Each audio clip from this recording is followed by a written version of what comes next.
What's happening, Gaming Outsiders? I'm back for episode 406, and this week we're talking about games that got a boost from crowdfunding, including ones that we in the community have actually contributed to. John Romero is in the news this week, as well as a few interesting trailers, including a new Yara's Revenge. Yes, you heard that right. New games discussed include As Dusk Falls, Portal Companion Collection, Power Wash Simulator, and Escape Academy. This is the Gaming Outsider. Greetings, programs, and welcome to episode 406 of the Gaming Outsider, a video game podcast with a focus on our incredible community. It is Wednesday, July 20th. I'm your host, Scott Clark, and joining me are my friends, Chris Behrensmeyer. What's up? Hammer. You have a hammer. Very good, man. Hey, how's it going? Not bad. And also Alyssa White. Alyssa, how you doing? I'm okay. How are you doing, Scott? I'm doing pretty well. I got back from vacation, and apparently I'm an old man. After listening to last week's episode. My name is Scott Clark. I was like, what is going on? What? Oh, by the way, that is not the first time I've been referred to as a golden retriever before. I believe that's the second time that's happened. I've heard it before on this podcast, yes. Yeah, that kind of... So how's it going, guys? It's so good to see you. So good to see you. Who's a good boy? What a treat. Boy. Anyway, I am very glad to be back. I missed you guys. I actually did listen to the episode while I was on the ship, so I had to listen to it twice because the first time I had a few beverages in me, and I was half listening while I was playing the card game. So I had to listen to it a second time to take the punishment all again. But you guys did great. It's good conversation. But before we get into the games we've been catching up on, I want to give a shout out to Mr. Josh Stapleton. He is a listener of the Gaming Outsider, and he is actually originally from our area, and he was in town this weekend for a family reunion, and CB and I both got to meet up with him yesterday. That's the first time you met him, right, CB? Yeah, it is. Yeah, and so we got to take him to show him CB's collection, and then follow up and show him my collection. Should have done it in the opposite order, but that's how it is. Yeah. That's really cool. Yeah, he's such a nice guy. And then I actually had him over for dinner and gave him some jam, so... Oh, good lord! But yeah, he's an awesome dude and a fellow collector. So we're the three of us are looking out for each other and stuff. I'm just imagining Scott when Josh got to your house and like, and here's my collection. That's pretty much what I said. You should ask him. It's so amazing. Look at it. Shut up, man! I hate you so much. You love me. Anyway, I'm going to start this week with what we've been catching up on because I've been gone for a long time. So. As Zach read my message from last week, I did restart Ocarina of Time. I'm sorry. I started Ocarina of Time. Man. Anyway, it was really fun just playing the game because I wanted to play it. You know what I mean? Yeah. That was really cool. So I got as far as the Ice Temple. So I made some good progress, not great progress, but... chugging right along on that one, but I have a very frustrating thing going on with my Switch, and I don't know if you guys know what this fix is or if I'm doing something wrong, because once I got away from my home and my Wi-Fi, I was not able to access any of my digital games that I bought and downloaded because there was no Wi-Fi. And I didn't understand that, because what is the purpose of a portable console if you can't access the games that you purchase? Which games did you download, Scott? The Portal Collection and the Castlevania Advance Collection, which I'll show here in just a second. 2 games which you could both buy physical. Shut up. Actually, you can't buy Portal physical. Thank you very much. I tried to buy Portal physical. So actually, you can. Well, yeah, for $900 or whatever, but $900. No. I'm exaggerating. Okay. If you buy it through Play Asia. There you go. Okay. Yeah. So anyway, I think it may be an issue because I have 2 Switches. I have a Switch Lite that I've had for a while, but I upgraded to the OLED, and I never deactivated the old one. I still use it once in a while. My idea was to use the OLED for when I do TV, and then use the Lite for when I want to do something portably. But I just wind up using the OLED portably because the screen is much bigger, and it just looks a lot prettier. So I did some digging online, and they said something about one of your consoles is your home console, and that one doesn't have to be checked for DRM or something like that. I don't know. If somebody can verify that or tell me what I got to do. That sounds right. I just got to figure out what I got to do to switch this one, because You have any idea how frustrating it was? I bought those 2 games just to be able to play on the plane or like at night, when I'm winding down, I want something to do, or sit out on the deck and play a game while the sunset's going down or something like. And I was not able to do that. Here's the weird thing, okay? I was not able to access my own personal digital library, but I was able to play Ocarina of Time, which is on Nintendo Switch Online. So tell me how that makes any sense. I was literally on the plane, no Wi-Fi, because you got to pay like $9,000 to get Wi-Fi on an airplane, and I could play Ocarina of Time just fine. But as soon as I got to a Wi-Fi and was able to load up one of the other games, I was great, now it works. And then I wasn't able to get back to the Nintendo Switch Online because it wasn't online anymore. So as soon as I turned it off, I wasn't able to access it. That was super frustrating to me. So hopefully somebody has an answer out there for me, and maybe I just didn't Google hard enough, and it's really simple. But so needless to say, I didn't have access to much. I had Ocarina of Time to keep me occupied for a while, but once we hit a port and I had Wi-Fi, like I said, I switched to a new game, and then I wasn't able to go back to it. So I had nothing to play. So I actually looked to see what I had downloaded still on my phone, and wound up going back into a little game called You Must Build a Boat. I've talked about it quite a bit of times, and I'm like on my 4th playthrough of that game now. So that game continues to be a lot of fun. If you have not played it, it's a match 3 game that works more like a sliding puzzle instead, and it's got all these upgrades, and it's I'm not going to say it's a roguelike, but it kind of feels like a roguelike. Like you complete a run till you die, and then you use your gold to purchase things to make the next run easier. So it is kind of a roguelike, I guess. Yeah, it is. But it's super addicting, and the music is outstanding. It's all MIDI music, but it's really good.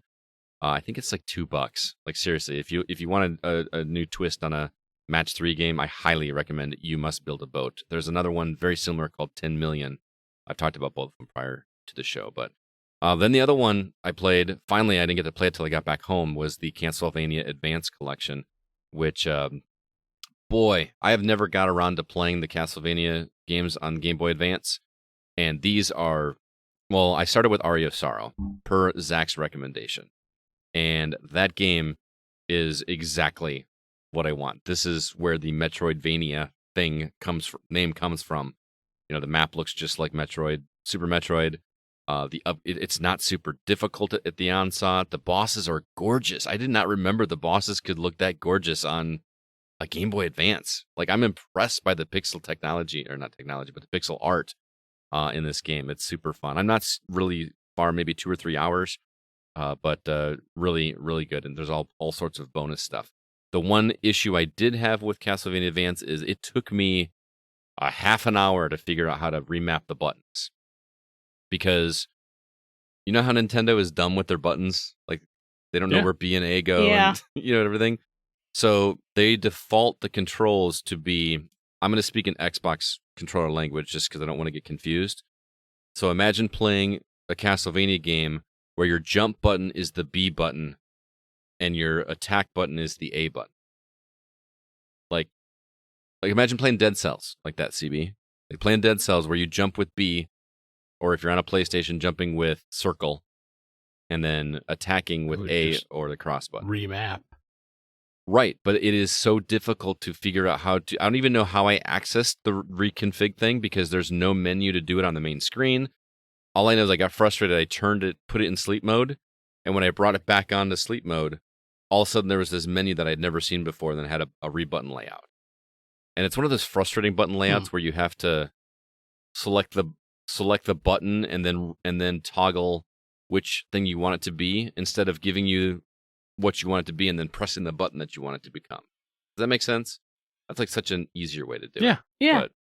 But anyway, I am really looking forward to diving back into those games and getting to experience what I didn't experience back in the GBA days. I think I dabbled in one, but I don't even remember which one it was.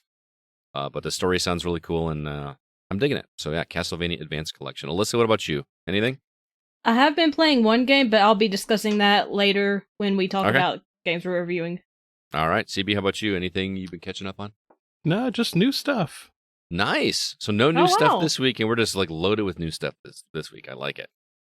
Okay, well, cool. Let's go ahead and jump into the video game news for the week.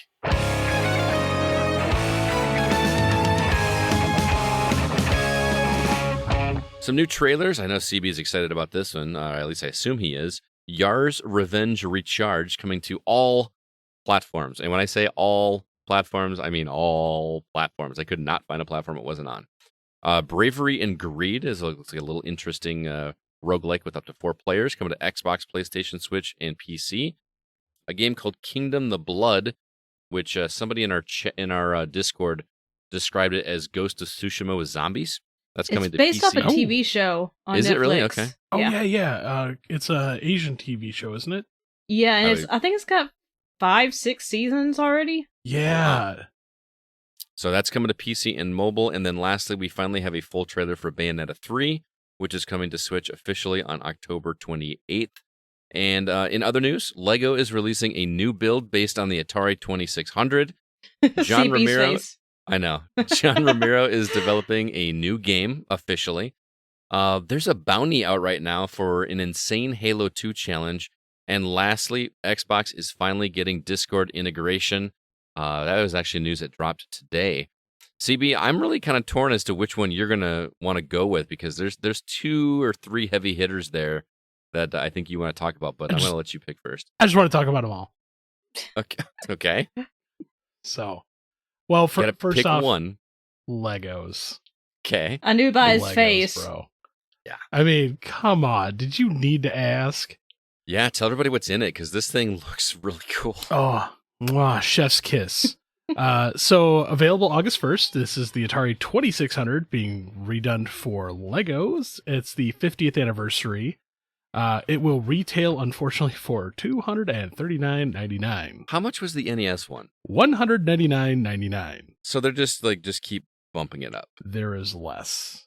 Well, no. So the biggest problem is, and Lego has brought this up multiple times with the rising cost of to make plastics and things like that. Well, it was already overpriced, so I'm pretty sure they would have been fine just keeping it the same. It wasn't overpriced.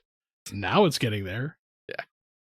I actually think Lego for the longest time was a bit underpriced for what it is. You are wrong, sir. Legos are Have you? Okay. I'm going to counter that with: have you ever tried to destroy a Lego? That's a good point. However, those toys plastic. are indestructible. Yeah. Well, not once they're together. You just go and they're apart. But... Yeah, but I meant an actual individual Lego. Oh no, those things will destroy your feet. Yes, they will. Yeah. They are very painful. Yeah. So this set will include a console model based off the Atari 2600 original wood grain model. No TV. No TV this time. That's what that was in the NES one. Yeah. The TV that moves. That was pretty cool. So it also has 3 cartridges that actually fit into the console. Mm-hmm. The NES one only had 1. That's why it's the extra $40. Yeah, the extra $40. Those cartridges are $20 minus a the piece. TV and add 2 extra cartridges. Yeah, right. The cartridges will be Centipede, Asteroids, and Adventure. Well, these are not working games. No. To be clear, this is not a working console. Work. Okay. I've actually already seen somebody mod the Lego Nintendo to make it a functional NES. Oh my goodness. So, inside the console, there will be a little diorama of an 80s living room. So if you actually grip the top of it and slide back, the console pops up for the diorama. Yep. So it's I think a that's little kid sitting there playing games in front of a TV. Dude, I love it. And then each one of the cartridges has a little diorama as well. Mm-hmm. And one thing I forgot to put in the notes here, there's actually a joystick as well. Yep. So and it actually moves in the button you can press. I'm glad I'm gonna buy this. And it's gonna sit right there. Yeah. Next to my Nintendo one. Yeah. I actually kind of want them to continue the line. Mm-hmm. I want them to do a Super Nintendo one. I would be more interested in the Super Nintendo one, probably. But I mean, the biggest thing, can you imagine how funny this could get? They're Lego's releasing the Philips CDI. Oh man, that will never happen. What? Okay, I think it would be hilarious. Assuming they have to limit it to 3 games again, what 3 games would they do? Just this is For the all CDI? hypothetical. No. For the Super Nintendo, if they did the Super Nintendo like you wanted them to, Super For Mario the Super World. Nintendo, it would be Super Mario World. Yeah. Probably Link to the Past. Link to the Past. Mm-hmm. Then I would have to buy it. And Like because then it's a Zelda related thing. It would have to go on my shelf. yeah, because it would be Yeah. Zelda. Yeah. Oh And then man, unopened, I just for a put together third yours. one. For a third one, like that's where like you could get really out there. I mean, Super Metroid seems like an easy no. answer. Donkey Kong Country. Oh yeah, that's actually a better answer. Donkey Kong Country. Yeah, it'd have to be Donkey Kong Country. Like Super Metroid and Castlevania, good choices. Oh no, F-Zero. But because this is marketed towards kids, I think it would have to be Donkey Kong Country. Interesting. Alyssa, did you actually get to see the thing for this? The picture? I for did this? not. You gotta look it up. It actually looks really, really cool. It looks. I definitely really will. Good. It's, I really want the switches to make the classic like clunk noise. Yeah. I remember when I had an Atari 2600, in order to get it to work, I had to like grab one of those knobs and kind of like bend it forward as I reset it. Whenever you had to reset the console, because I don't know I don't know what it was. That was like before we had to blow on cartridges. I had to finagle the little silver. I don't even is it a dial? Is it a toggle? It's like a toggle switch. It's a toggle. Yeah. Or a switch. But I would have to like kind of bend it forward as I pulled it down. But I don't. Am I the only one that's ever had to do that? Alyssa's probably never even seen an Atari 2600. I have seen one because my uncle found one at a yard sale, and he had it for a very short amount of time before he sold it on eBay. Gotcha. But I've never, messed with the buttons or anything. Oh, they're fun. With the button. Yeah, the button. Oh, just the one button. Okay. It's a joystick with one orange button, and that's it. Crazy. I know. I thought you were talking about on the console. Oh, well, depending on which Atari you're looking at, it could be 4, 6, or even none. Yeah. They had because the Junior didn't even have any. Good point. Yeah. Good point. But I'm really excited. I love that Nintendo's continuing. Lego's continuing this line between that and then the giant Bowser. Yep. That thing is going to be ridiculous. I don't know if you guys. But isn't the Bowser more expensive than the? That one's like $269, isn't it? CB? Yeah, I was thinking it was that. Bowser is more expensive. Yeah, licensing is a thing. So, you guys, CB buys a lot of Legos. Part of it's my fault because I always send him the deals that I find. I'm kind of encouraging him. This is your fault. You're an enabler. Right. Alyssa, what about you? Which story piques your interest? I think it's cool that John Romero is coming out with a new game. I was about to say John Carmack. I'm like, that is not the right John. It's the other half of the Johns. Yeah. Yeah, this is exciting news, especially for me personally, just reading Masters of Doom recently and being like, oh, hey, he's making another game. So that's really cool. For those that don't know, John Romero is one of the co-creators of the original Doom, the other being John Carmack that Alyssa mentioned. CB, you're going to get something? I was going to say, it's not that he's just making another game, it's the fact that he's making another first-person shooter. Yeah, because his last game, which actually wasn't his game, it was his wife's game, right? That Empire of Sin? Empire of Sin, yeah. No, that was him. Are you sure? It says it's created by Brenda Romero. Mm-hmm. They worked on it together. Okay. I followed a lot because I bought the game. Gotcha. But yeah, he's hiring a team for that, and he mentioned that it will be with a major publisher developing an original new IP. This will be the first game from Romero Games since 2020's Empire of Sin that we mentioned, and this one will be powered by Unreal Engine 5. That's about all we know. But I have a feeling first-person shooter with John Romero's name attached to it, it's going to sell. Oh, yeah. I'm waiting for the Kickstarter. Well, keep in mind, the last first-person shooter that he did not sell well. Which one was that? Daikatana. Oh, yeah. I listened to that one on the audiobook. Yeah, that did not do so hot. Man, that was a fun story listening to him talking up Daikatana at conventions, and then Carmack comes out with his, and it was like, oh, that was good. Yeah. That's good. It's a great book. So are you gonna play this, Alyssa, you think? Oh, I'd like to try. Yeah. Some FPS games do give me motion sickness. If I can turn off head bob, that helps a lot. So if it's got that accessibility option, that'd be great. But of course, we probably won't know anything for at least a couple of years. Oh yeah, that's a long But time off. maybe by then.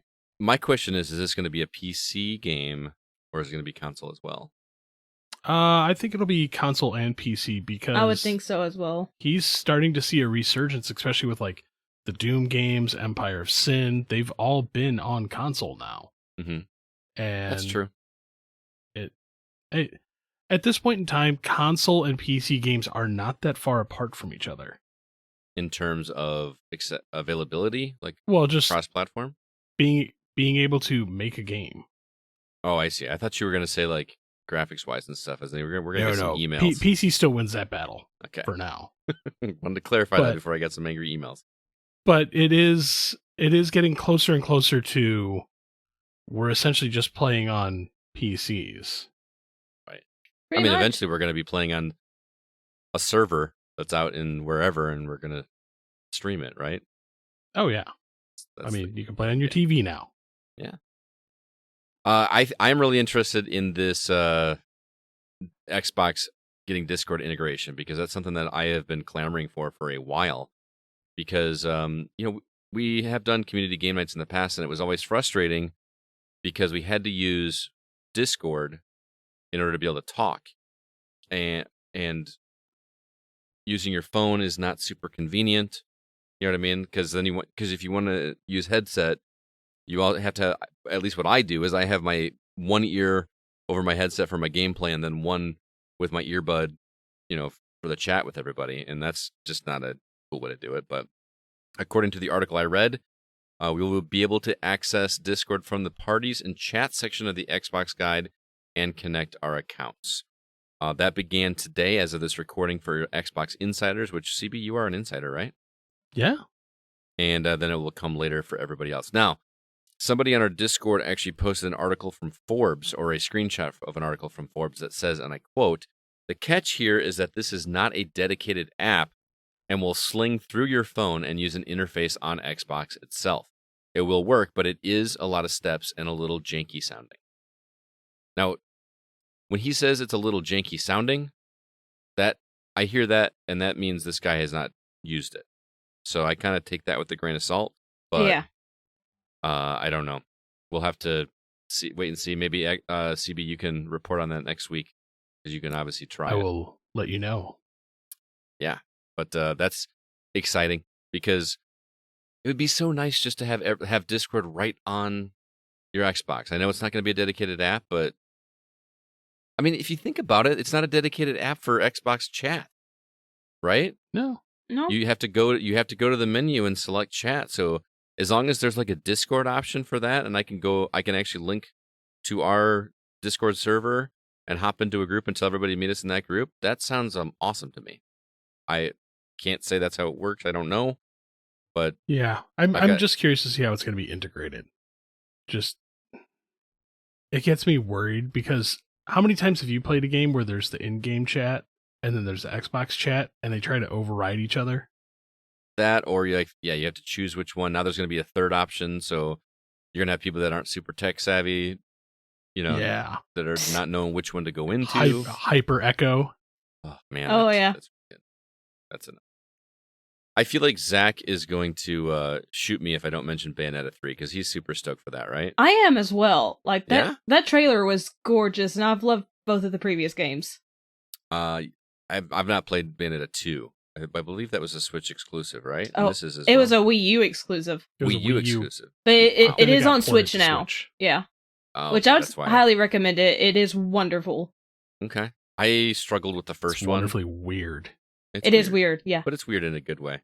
I saw, I don't know if it was in the trailer or if I just read about it, that they've actually made like you can set a mode so that you're not seeing her half naked. So like if you're worried about somebody watching you play this game, you could do it so she stays fully clothed whenever she does her magical powers and stuff, which I thought that would have been handy when I was playing Bayonetta back in the day. Because CB, before I met you, I think we talked about this. With your kids. Oh yeah. Yeah, you don't want to see some booty. But before I have my basement set up the way I have it set up now, my back used to be to the stairs. So like I could be playing something and my wife would come down and see me playing something, and I was always worried about if she saw me playing Bayonetta, if she would think something of me. But now I could turn it off. Anyway, that, and we got to talk about Yar's Revenge Recharged, because I mentioned at the top, CB, and you kind of gave me a whatever. Yeah, look. he did a handshake. Dude, Yar's Revenge was one of my favorites on the Atari 2600. I think this looks really cool. Have you played any of the Recharged games yet? Yeah, I played. Was it Galaga Recharged? Or what's the Whether it's Galaga, Breakout? Asteroids, Breakout, like they're basically going through and doing all of the old Atari games, but recharged. I'm not mad at that. This one actually looks fun. It almost looks like a twin stick shooter, but it's got that mechanic that Yar's Revenge has, where like you eat away at the stuff, and like the combos look super satisfying, where you can destroy everything in the middle and explode them, and then go collect whatever. I don't know. It looks fun to me. It'll be fun, but it's going to be short-lived fun, unfortunately. I mean, that's what you get for these are like $10. Yeah, which is funny because it kind of ties into this week's topic. Oh, really? Was that a Yeah. Kickstarter game? All these recharged games came from the Atari VCS. But when that started to falter, they kind of opened it up for everything. Gotcha. Anyway, did I miss anything? You did. I did? You know what happened this week? What happened? What happened? PlayStation and Bungie finalized their deal. That's true. I forgot about that. Oh, really? I didn't know. Yeah, Bungie is now officially a PlayStation property. Nice. Okay. So it is completed and finalized now. So, man, I'm still just kind of like, what a weird combination. I don't know. I think it's cool. I mean, I just makes me hope that Bungie will do something else besides Destiny. Nope. That's a PlayStation problem now. Go ahead, take it. I don't want it. I mean, I played the beta for the original Destiny, and I understood it, and I see the appeal, but it just felt very grindy to me. It's not my style of game. Yeah, but it is going to be interesting if they decide to do like a Destiny 3 will be PlayStation exclusive. I mean, we've been asking the same questions about all the games that all the studios that Xbox acquired. I mean, that's just the never-ending question. But it's weird though, because with a company that kind of grew and became gigantic with Xbox is now PlayStation. Yeah, that one's almost, what was the one we were talking about before that was it's now on Xbox. I'm drawing a complete blank. That used to be PlayStation and MLB, the show? Well, MLB is on there, but there's one that's exclusive now. Rare was a PlayStation? Rare was Nintendo. Yeah, Nintendo. Yeah. I was gonna say.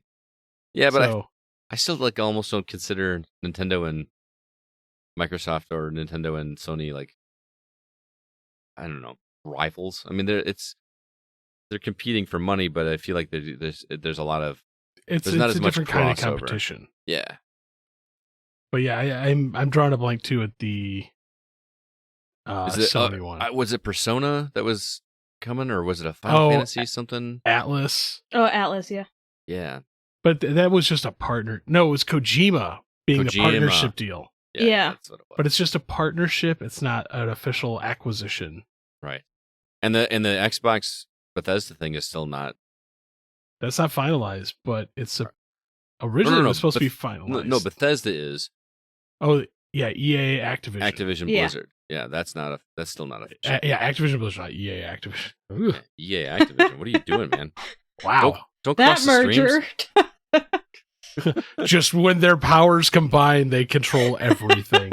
All of a sudden, we get all these clicks on our website. The Gaming Outsider said that EA and Activision merged. No.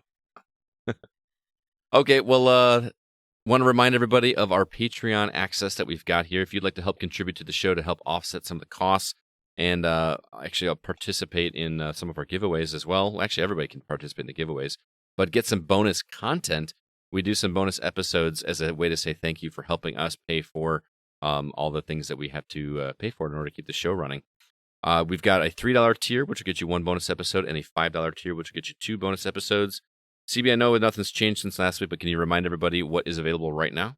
Oh, Break the Seal with Max Payne 1 and you guys just did 1, not 2, correct? No, we did 1 and 2. 1 and 2. Oh, Mhm. there we go. Max Payne stuff. Trade-off, Link's Awakening versus Sonic Generations. Mhm. Wonder which one of those is going to be the better game. And Desert Island Games with CJ Moore.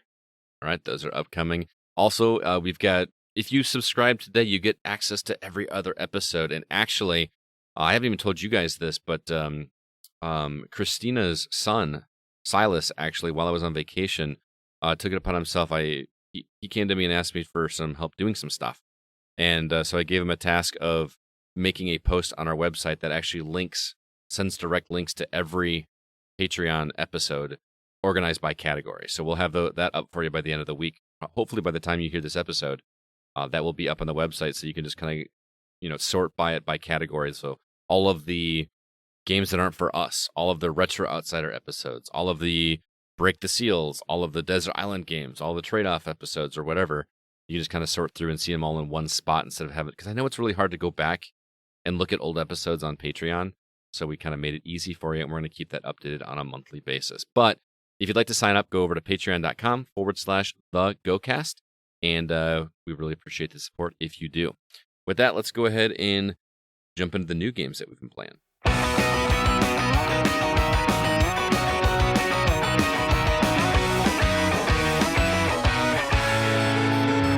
Unfortunately, Zach is not here again this week, but he usually does the new releases, but I will go ahead and talk about them right now. We'll start with a game that Alyssa is playing, we'll be reviewing for us shortly, called As Dusk Falls, coming to Series S and X, Xbox One and PC, July 19th. That's actually already out. Endling Extinction is Forever, PS4, Xbox One, Switch, PC, July 19th. Fallen Angel on Switch and PC, the 19th. Gloom and Doom, which I mentioned above, Series X and S, Xbox One, and Switch, July 19th. Into the Breach, which I believe is a port. I think that was on PC before. I believe so. Coming to iOS and Android, July 19th. Stray also came out yesterday, PS5, PS4, PC. A game called Seduction Amongst Fate, PS5, PS4, Series X and S, Xbox One, and Switch, July 20th. Baldur's Gate Dark Alliance 2, I believe that is the remaster. I don't see that in the title, Yes. but PS5, PS4, Series X and S, Xbox One, Switch, PC, July 20th. Dread Out 2, PS5, PS4, Series X and X, Xbox One, July 20th. Bright Memory Infinite. That's actually the full game now, right? Not just the little Yes. demo one that we It got is. before. It's the full one for current console generation. Right. PS5, Series X and X, and it's coming to Switch. I saw some video of that game. By the way, that's July 21st. I saw some video of that game with the ray tracing turned on. Wow. It looks incredible. It looks really good. Koromon, which, man, CB, you got a chance to check that one out at E3 last year, right? Yeah. Or was it 2 I years remember ago? that. Last year. Yeah. That comes to Switch July 21st. Hell Pie, PS5, PS4, Series X and X, Xbox One, Switch, and PC, July 21st. Post Void coming to PS5, PS4, Switch on July 21st. Oh boy. Alyssa, Danganronpa S, Ultimate Summer Camp, PS4, PC, iOS, Android, July 21st. Did I pronounce that correctly? I usually say Danganronpa, but I've heard different pronunciations for this, so. You did good. All right. Live Alive coming to Switch July 22nd. Capcom Arcade Second Stadium, PS4, Xbox One, Switch, PC, July 22nd. And lastly, Severed Steel, PS5, PS4, Series X and S, Xbox One, Switch, July 22nd. Guys, I think it's safe to say the summer slump is over, Yeah. because I saw at least 4 titles on here that I feel confident CB wants to play. But I'm going to start with Alyssa. Alyssa, what are you looking? I don't even have to ask. We already know. I'm currently playing As Dusk Falls, which I'll talk about in a bit. Definitely am going to play Stray very soon. Mm-hmm. And I think everyone expected this. I've had a couple of people on Discord mention me about achievements they've gotten in this game already. In Stray? Yeah, Yeah. Tim Thane. Oh, yeah. Thank you for that. I saw thinking some about video, me. I saw some video of that game, Alyssa. Like, I saw some, clips on Twitter. Mhm. I don't know exactly what happens, but you should gird your loins. I was so worried about something happening to the cat, and now I'm scared. I don't know if something for sure happens to the cat, but I was like, I saw because I didn't want to watch the clip, but you know how like the videos play automatically on Twitter, and I couldn't look away, and then I finally did look away before anything happened. So just I'm not saying something's happened because I haven't seen it, but just I don't want you to be. It's a digital cat. It's not a real cat. I know, but okay, I don't have a sensitive heart. I know you do. Yeah, that is like Alyssa the game. Right there. Pretty much. Yeah, I'm the cat lady of. I think we're all cat people, but I'm the cat lady of the podcast. Yeah, I mean, there's only been 2 come through this room while we've been sitting here. I know how that goes. Anything else? Live Alive looks really interesting. That's I feel like I have to play that. All the different characters in the trailer, and they all have different stories. It looks really, really cool. Yeah. Those are the ones that really stood out to me. I will say I tried to watch the trailer for Post Void. Ugh. Don't watch it if you are epileptic or if you get motion sickness. Lots of flashes. And the Seduction Amongst Fate, that's actually a horror game, side-scrolling 2D horror game. But it sounds like, some kind of seduction, naughty Japanese so you got romance really excited game or something. Went on that trailer, you're like, yeah, I'm gonna. Oh, I was like, what's going on? Oh, it's a horror game. So I'm excited for As Dusk Falls, Stray, Live Alive. All right, CB. I don't even think you hit any of CB's. Oh God, it's gonna be busy, man. It is gonna be a busy week. As Dusk Falls, of course, because it's also on Game Pass. It is. Stray, I really want to play it because me wow. I love it. Me wow. Took me a second. Wow. Yeah. Seduction Amongst Fate kind of piqued my interest, but I have a feeling it's going to get bought and be backburnered for a while. Mm-hmm. Baldur's Gate Dark Alliance 2. You're going to play that? Wow. It's a good game, man. Are you going to play it? Oh, yeah. Wow. Because I played it originally. Yeah. I've never played any of those, so I don't even know how they play. What are they, like dungeon crawlers or? Yeah. Oh, okay. Yeah, I've never played one of those games out of the series, so. They're spicy. Like Koromon. Kind of spicy? Like no, not that kind of spicy. There's different levels of spicy there. Yeah. This is like a low-level spice. Koromon. Yeah, I knew you were going to say that one for sure. Yeah, I mean, I want to see somebody else's take on Pokemon. Mm-hmm. Like, I'm curious to see how it goes. Because the last one that I tried, Nexamon, was... Yeah, I remember. It was poo. And of course, Capcom Arcade Second Stadium. I have the first one. It's fun. I like it. Live Alive, like I want to try, but I'm worried about like Octopath Traveler vibes.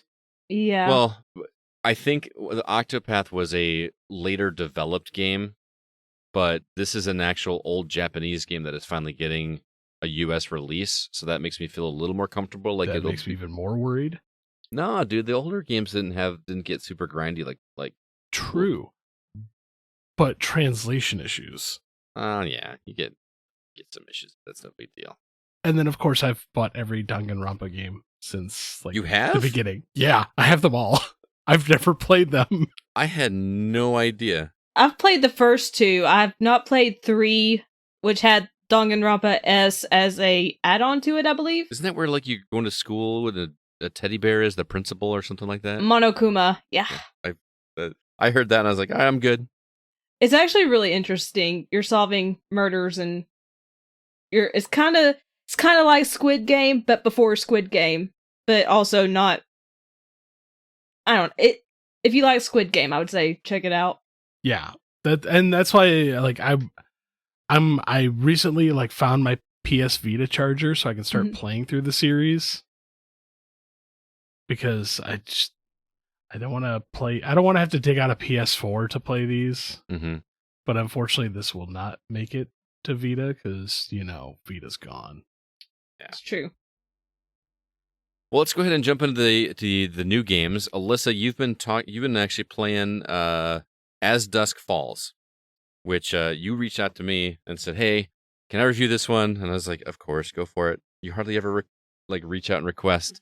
But I mean, I haven't looked at too much of this. All I know is that it's got an interesting art style, and it seems like one of those narrative adventure type games. Like I'm going to compare it to The Quarry, but it doesn't look as high production value of that. Is it that kind of game, or am I misreading the trailer?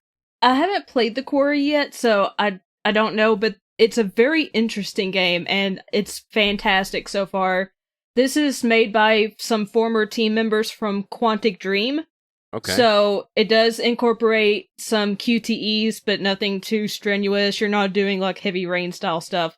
Is anybody saying Jason over and over again for 20 minutes? Not yet. Okay. And I hope they don't include that.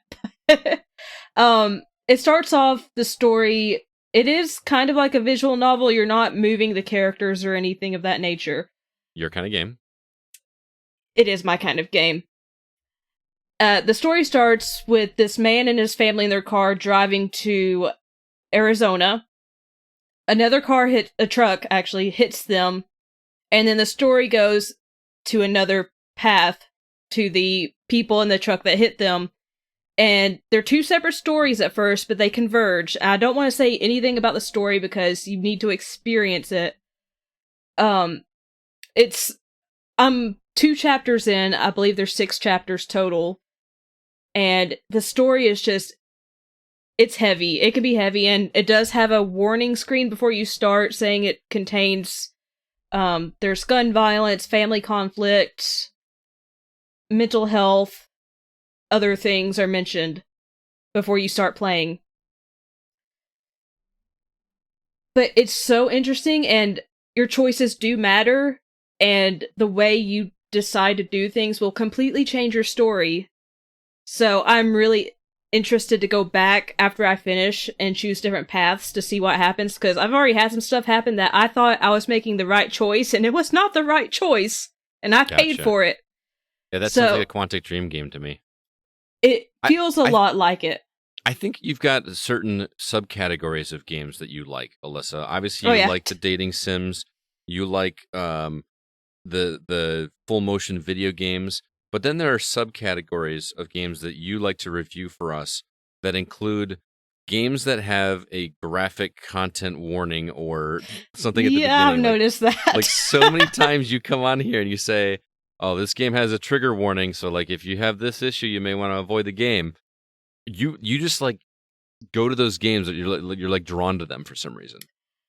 I don't have many I have one trigger, and I hate even mentioning what the trigger is because I'm afraid people will bombard me with it. Mm-hmm. Everything else doesn't bother me. So I think that's why I head towards those kind of games.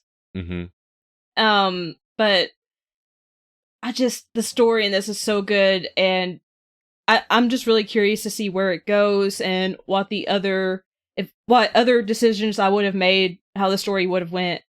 So is it just a straight up visual novel with dialogue choices? Is that all you're doing gameplay wise?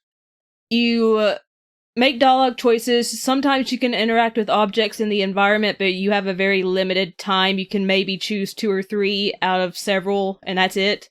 Mm-hmm. And then you have the quick time events, which I believe you can alter that in the settings if you need to. If you're not good with quick time events, I think you can turn them off, to be honest. I could be wrong about that, but what makes this game so unique? Someone in our Discord was talking about that, like the visual style took some getting used to, or something took some getting used to. It does take some getting used to. It kind of reminds me of rotoscoping. So if you've seen A Scanner Darkly or Mortal Kombat, Richard Linklater's Waking Life, those films, it very much feels rotoscope, but then also the characters' mouths don't move when they speak, and the movements are kind of laggy. I don't know a better way to say it. Laggy, like, and it's supposed to be like that. So it does take a little bit of getting used to, but after a while, I just completely forgot that was a thing, and it just flowed naturally. But I will say, when you do start the game, every time you kind of have to get back into the groove with it. So that could be a little off-putting for some people, just with that kind of graphical style and the movements. Mm-hmm. But for me, it's just easy to get in past the initial startup and be absorbed into the story of the game.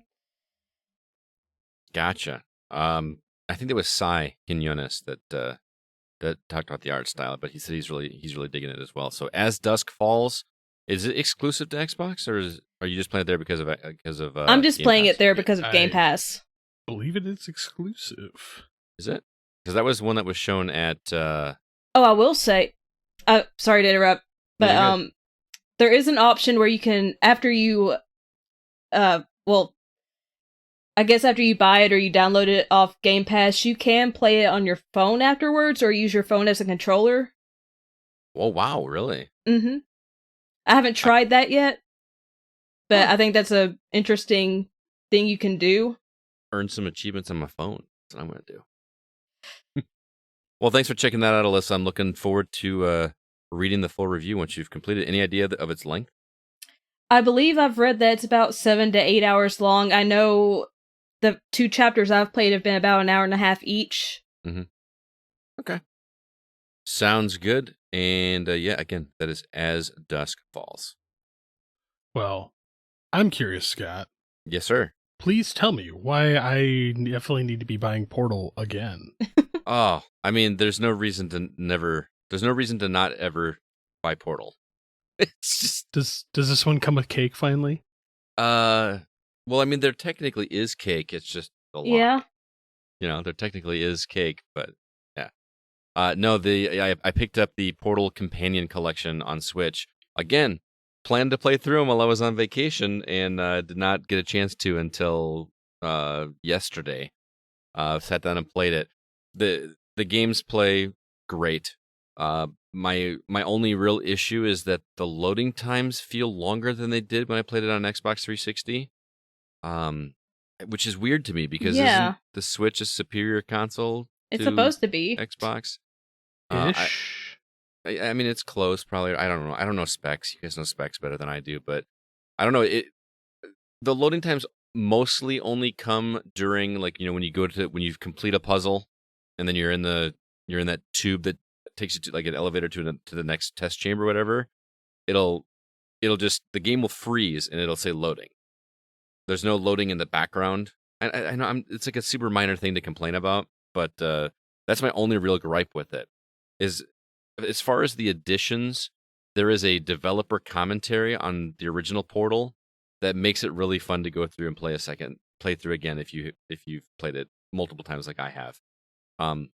There will be like in the first Portal chamber, there is 8 little boxes that are scattered around the map that like you kind of go as you go through the puzzle, and you have the option to click on it, and then you'll hear an commentary track where the developer kind of describes why they made the puzzle the way they did or where they came up with the idea. That's really cool, and it's something that I wish we got in more games. When I saw that feature was in there, part of me was kind of hoping it was just a commentary track like they do on movies, where you just have the developers sitting in a room and chatting, so you get some laughs and stuff. These are very scripted. It's not like a commentary like on a DVD menu or Blu-ray menu. But I would like to see this kind of thing happen more often. I actually kind of wanted them to turn it into a joke, where it's a commentary, but as you're doing things like, oh, we see you screwed up again. Good job. Oh, that. So you have like another GLaDOS, basically? Like, yeah, that'd be the great. Developers telling you how you screwed up. Oh, can you just imagine how much fun that would be, though? Yeah. I think they should just have GLaDOS be voiced by John St. John throughout the whole thing. That'd be good. Waddle on over here, baby. I would probably lose it. I mean, I would too. That'd be great. No, I played through all of Portal 1. Every time I play Portal, I'm like shocked at how short the original Portal was. Yeah, it's not long. Like it's like 3, maybe 4 hours. I mean, granted, I've done it a few times, so I remember some of the puzzles. You know what I mean? But I'm not saying it's a bad thing. And some people may say, well, that may not make the price worth it. But you're getting Portal 2 as well, which looks gorgeous on the Switch. I love that game so much. It's in my top 5 favorite games of all time. Absolutely love Portal. I love how that game makes you feel like you've broken the game, or makes you feel smart. I love it when games make me feel smart. Like I'm not just solving a puzzle the way they wanted to. I feel like I'm doing it the wrong way, and I found a way to get around it, and that's never the case, but I love that game. I just hit chapter 5 in Portal 2. I don't know if you guys remember the story really well, but I just like escaped from GLaDOS. Okay. You know, like so I've gone through Yeah. like the first Pre or post potato? pre potato. Okay. I do remember the potato. Did you find Ratman? Ratman. I don't remember what Ratman is. You don't know about Ratman? What's Ratman? Oh, the guy that was eating a rat. Well, there's the secret radio in Portal 1. Uh-huh. It's the character's name is Ratman. I don't remember that at all. Good luck finding. Yeah. I got to go back and find it now. Oh. Yep. They included achievements on the Switch version. Oh, that's cool. It's not like they tie to anything Nintendo. You know, Nintendo doesn't have an achievement system overall, but it has in-game achievements. So like every once in a while you'll get a little thing that pops up and says, hey, here's the achievements. And then you can go back to the achievements menu and see which ones you got, which is kind of cool. So be kind of fun to, maybe there's an achievement to find Ratman. I will have to go look into that. I bet there is. So not much new to say about Portal and Portal 2 themselves because the game is pretty much identical. It will allow you to remap the buttons wherever you want to, invert. I love that. I actually made some changes on both. What's interesting is I bought the collection, but then when it installed on my Switch, it actually installed it as two separate games. So I have Portal and then I have Portal 2. It doesn't have like a UI interface, or I'm saying that wrong. There's a lot of the collections that do that though. Yeah, which is weird.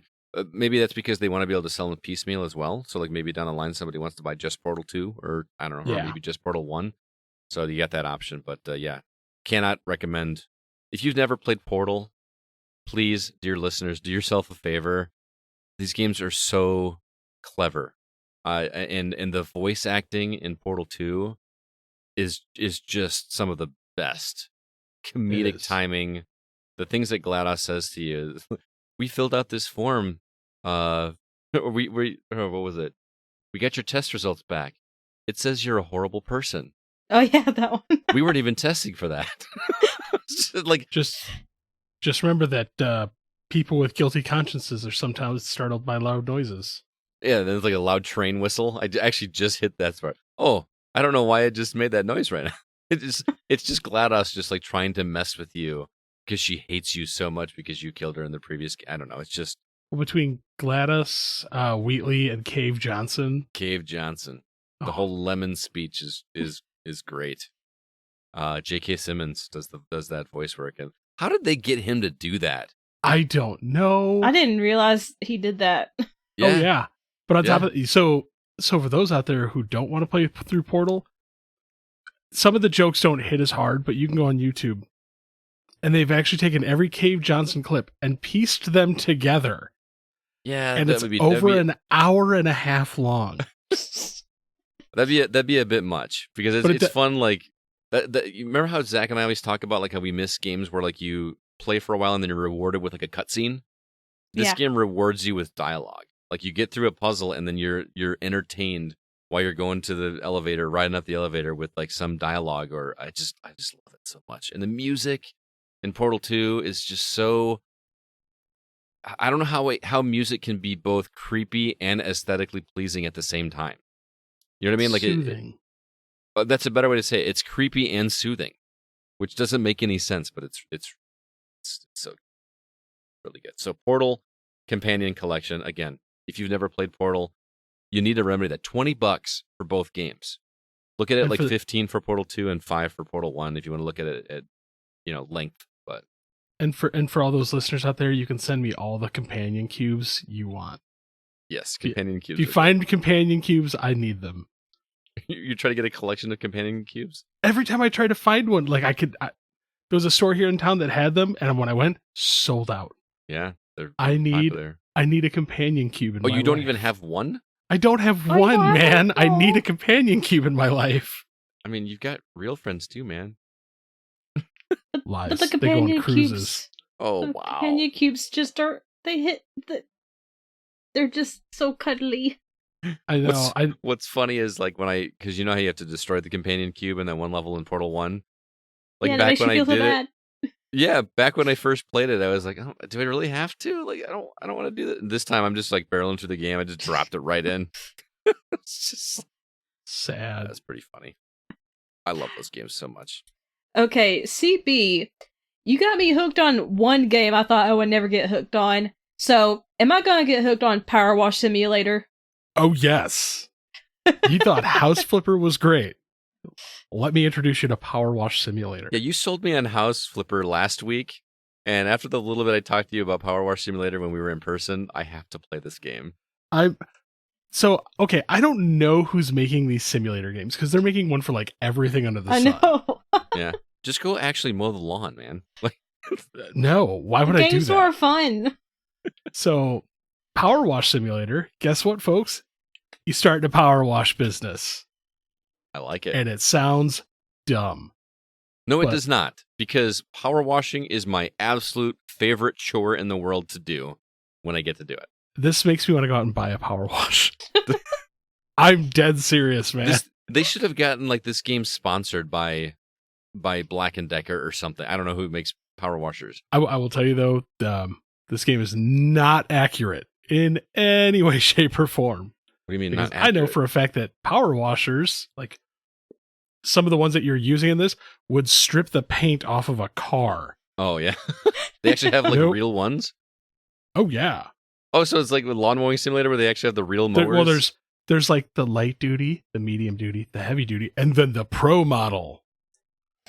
Oh my goodness. Yeah, these things are hardcore, by the way. So as a new business owner, you are given tasks and different washing jobs to do. Mm. There's different attachments. So you got like the straight stream, the like little bit wider, and then it just keeps widening out to essentially it's just like a spray nozzle Fire with soap. hose. But man, like there's and these are not like quick tasks, by the way.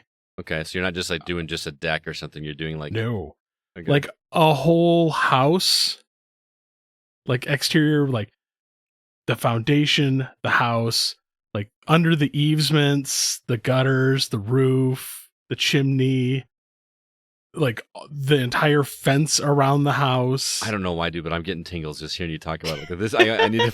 I need to play this Dude, game. the best one so far was a skate park. Oh, Like a giant skate park. And like, okay, like, let's be realistic. Nobody is covering an entire skate park with mud. right. Because you just walk up and like everything looks like it just got pooped on. It's just covered in brown. That's funny. It reminds me of Mario Sunshine, where you find Yeah. those little areas that you have to take. What is it? Scud or something? What was it? Oh, I don't remember. Flood. And you had to like just kind of like clean out that area. It seems like that, but for the whole game. Oh, yeah. But like on top of that, so as you're cleaning these, like there's like skinny areas, there's wider areas. So you have to use the attachments. If you press right on the D-pad, like all the dirt is illuminated. So if you cleared something and it's like, oh, you're at 99%, you missed something. Miss a You spot. can like illuminate the dirt and it'll show and you're like, oh, I gotta go clean over there now. The game has a "you missed a spot" button. That just makes me Yeah. so happy. Yeah, that's That's what Oh, fantastic. I dude, wish it's House fantastic. Flipper had. Yeah. This thing is, oh, believe it or not, House Flipper does have one. It's on the mini map. Okay, Hmm. I have noticed the mini map. I just Look at the mini map. It'll X things that you missed. okay. So is it just super satisfying? Like take it and just going little line just, by line. just hearing the power washer is just like, Yeah. you're like, oh, this is so, it's so relaxing. I will warn you, you will lose track of time. Oh, really? I started playing this the other night at 9:00 Hmm. and I looked up and it was 2 a.m. You played Power Washer Simulator for 5 hours straight. Yeah. Oh, you don't want to know how much time I've put into House Flipper since Oh, last I know. week. And it like I've gotten to the point in the game where it's starting to get a little unrealistic. You're given an old like race car that's covered in rust. Oh And yeah, So you have power to wash use like the the rust straight off. stream and power blast the rust off, and all of a sudden the car looks brand new. Yeah, that's not how that works. You can get different soaps to like, oh, this soap is only for metal. This Make one it is for soap. wood. Yeah, I was like, soap for wood. Weird. You can customize your character. So currently I'm walking around like in like one of those biohazard suits, but it's all pink with blue gloves. Nice. Is it first Yeah. person? Yeah. So when do you see yourself? So this is the part that you're going to love, Scott, because I haven't told you about this yet. Oh, At the end of each level, I'm listening. when you're done, there is a sped up version of you cleaning Oh, the Oh, entire yes. level. oh, So you get a replay. oh! I'm gonna download this as soon as Scott we're done. looks so happy. And it does the whole like Super Meat Boy thing where it's super sped up. Yeah. So you can watch like when you start, like everything's dirty and like you see a clean corner and all of a sudden, whoop, and it goes through. So if you get stuck on an area and keep cleaning, you can watch your character just back and forth trying to clean the same spot Oh, because you keep missing it. that just made my day, dude. That's what I said. I was like, I had to save. Like when you asked me about this game the other day, I was like, I can't tell Scott. I have to wait till we're on the show because he's just gonna geek out about this. It was so worth it to see his face. Oh, everyone listening, you should have seen Scott's face. It was the most adorable thing ever. The He turkey was so is happy. done. I was about to say, Scott looked like he was ready to start, just like, oh yes. Yeah, I will be playing that for sure. Yeah. Is this on Switch or is this just on Xbox? Because I It feel is like on- Oh, it's on Game Pass. It's on Game Pass. no, I It know, is but free. no, I know that, but I mean, I feel like this would be a great game just to unwind with, like in bed. Yes and no, because this is. Keep in mind these games are not high production, Oh, so when okay. you shrink it down, it doesn't look quite right sometimes. Oh, okay. I mean, I'm gonna Dude, get play on this on Xbox. the biggest TV you can find because you're like, yes, All right. yes. Sold. Hey, you've also been playing Escape Academy, which Yes. I remember we talked about. I think 2 weeks ago. I think while I was still here, we did that one. You know, I love me some escape rooms, and You're but going this to love this. but this looks like it is almost got a story to it. It's not just like that it was a handheld game or a mobile game, The Room, or just Yep. called Room. Mm-hmm. But it was just that you just had this box to play with and figure stuff out. Is there a story in Escape Academy? Yes, there is. So how does it work? Do you like go through narratively and then you solve a puzzle, or tell me about it? You've been recruited into the Escape Academy. You're a wizard, Harry. Pretty much. Where you're going to learn new skills and how to better identify puzzles in escape rooms. Okay. Which, by the way, I find super weird that you like escape rooms, but you hate timers. Yeah, that's a good point. But I hate timers when it's just me. When it's me and a team, Well, congrats, it's just you in this game. well, in the Xbox game. But I'm talking about like an actual escape room. Okay. You know, it's with a friend and we're trying to do it, and it's not that stressful if we don't do it. We still have fun. I don't have fun with timers in video games. Yeah, well, this may annoy you a little, Okay. but they do the like a good ramp up. Okay. So in the beginning, that's like you're in an escape room and there's not a ton of stuff in the room, and they teach you like how to identify things. Mm-hmm. Like, oh, there's a receipt on the floor for 3 plants. Oh, maybe I should go look at 3 plants. Oh, so it really guides you, and the ramp up sounds really nice. In the beginning, super great, like super nice. Kind of like how Portal does it. Yeah. Mm-hmm. So imagine Portal logic, but it's applied to escape rooms. Okay, you have Yeah, sold that sounds me. cool. But just minus GLaDOS. That's okay. I mean, the humor is outstanding in Portal, but like the cleverness is really what sells me But in that game. Dude, this gets super hilarious over the fact that this is a college for escape rooms. Yeah. Like in the beginning, like you were recruited by the headmaster to go to the escape academy. And then like you get on the train and you go there. And the next thing you do, you wake up in your dorm room at the escape academy. So what do you do with your college diploma from Escape I Academy? don't know, run away from things? I have no clue, man. Because there's like a story going on with this as well. Uh-huh. So in the beginning, like it shows you the map, and it's like the headmaster's office and the dormitory, and everything else is covered by fog. Oh, so you got Fog of War too. Yeah. Dude, you so were just speaking my language with all your games this week. Huh? You're just speaking my language with both I of your know. games this week. But so it's like, oh, you beat the escape puzzle and it unlocks a new area, and you have to go meet the faculty for that area. Like, oh, this person's in charge of like putting words in books. Awesome. Like, wow, this faculty is amazing, guys. So does it feel like a stretch, or is the story? Oh, it's a complete stretch. It never becomes interesting. It's interesting on like how much they're gonna stretch my imagination on this. Okay. But the escape rooms are well designed. First person. Okay. There's There's a lot of red herrings. So as like you're clicking things, you're like, oh look, I'm doing something, and it's like, oh yeah, you're not doing anything, Barra. Like the very first room, I was like, oh yeah, I'm picking up all this stuff. I'm like, I'm gonna solve this real quick, and they're like, yeah, that has nothing to do with anything. So kind of like what was that Rockstar detective game? LA Noire. LA Noire, where like you're trying to figure stuff out, and you pick up something, and you sit and stare at it, and like, well, that's worthless. Yeah. Well, I like the fact that LA Noire was just like, oh, this doesn't have anything to do with anything. Yeah. And you just like put it back down. This one's like, no, I'm just gonna keep collecting stuff in my inventory. Yeah.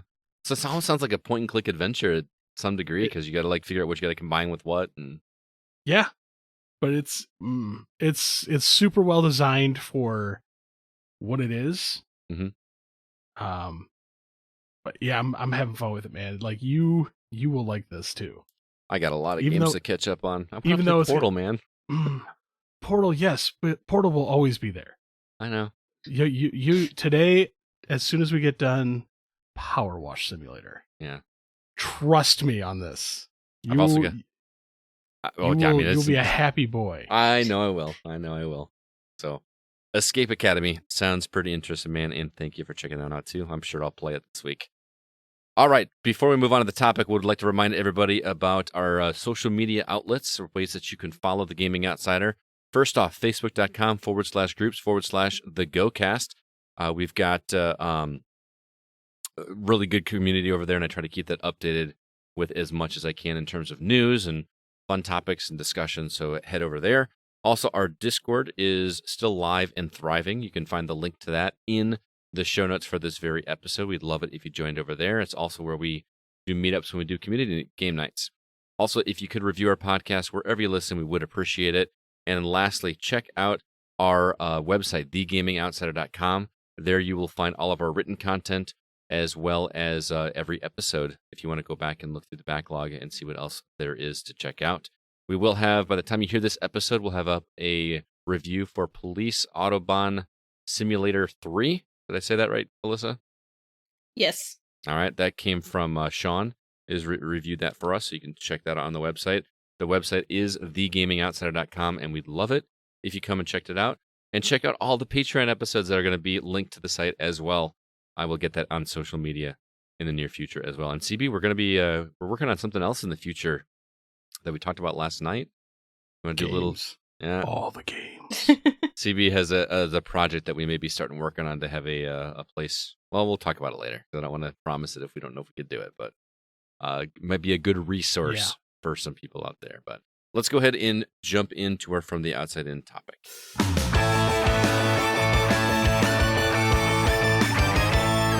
This week, we took listener Aaron Hughes' suggestion to talk about crowd-funded games. Sometimes developers like to get a little jump start on their profits in order to be able to fund their games well before it's released. And sometimes it's because they need the capital, and others use this model because it might make more financial sense. But there's a lot of controversy surrounding it, as with everything in the world. But that's why we're going to discuss and also share games that we've put our own money towards well before we got any payoff, or sometimes not at all, because it does not always work out in our favor. So let's jump into the controversy to begin with. CB, why is this type of funding so two-sided when it comes to fans of games?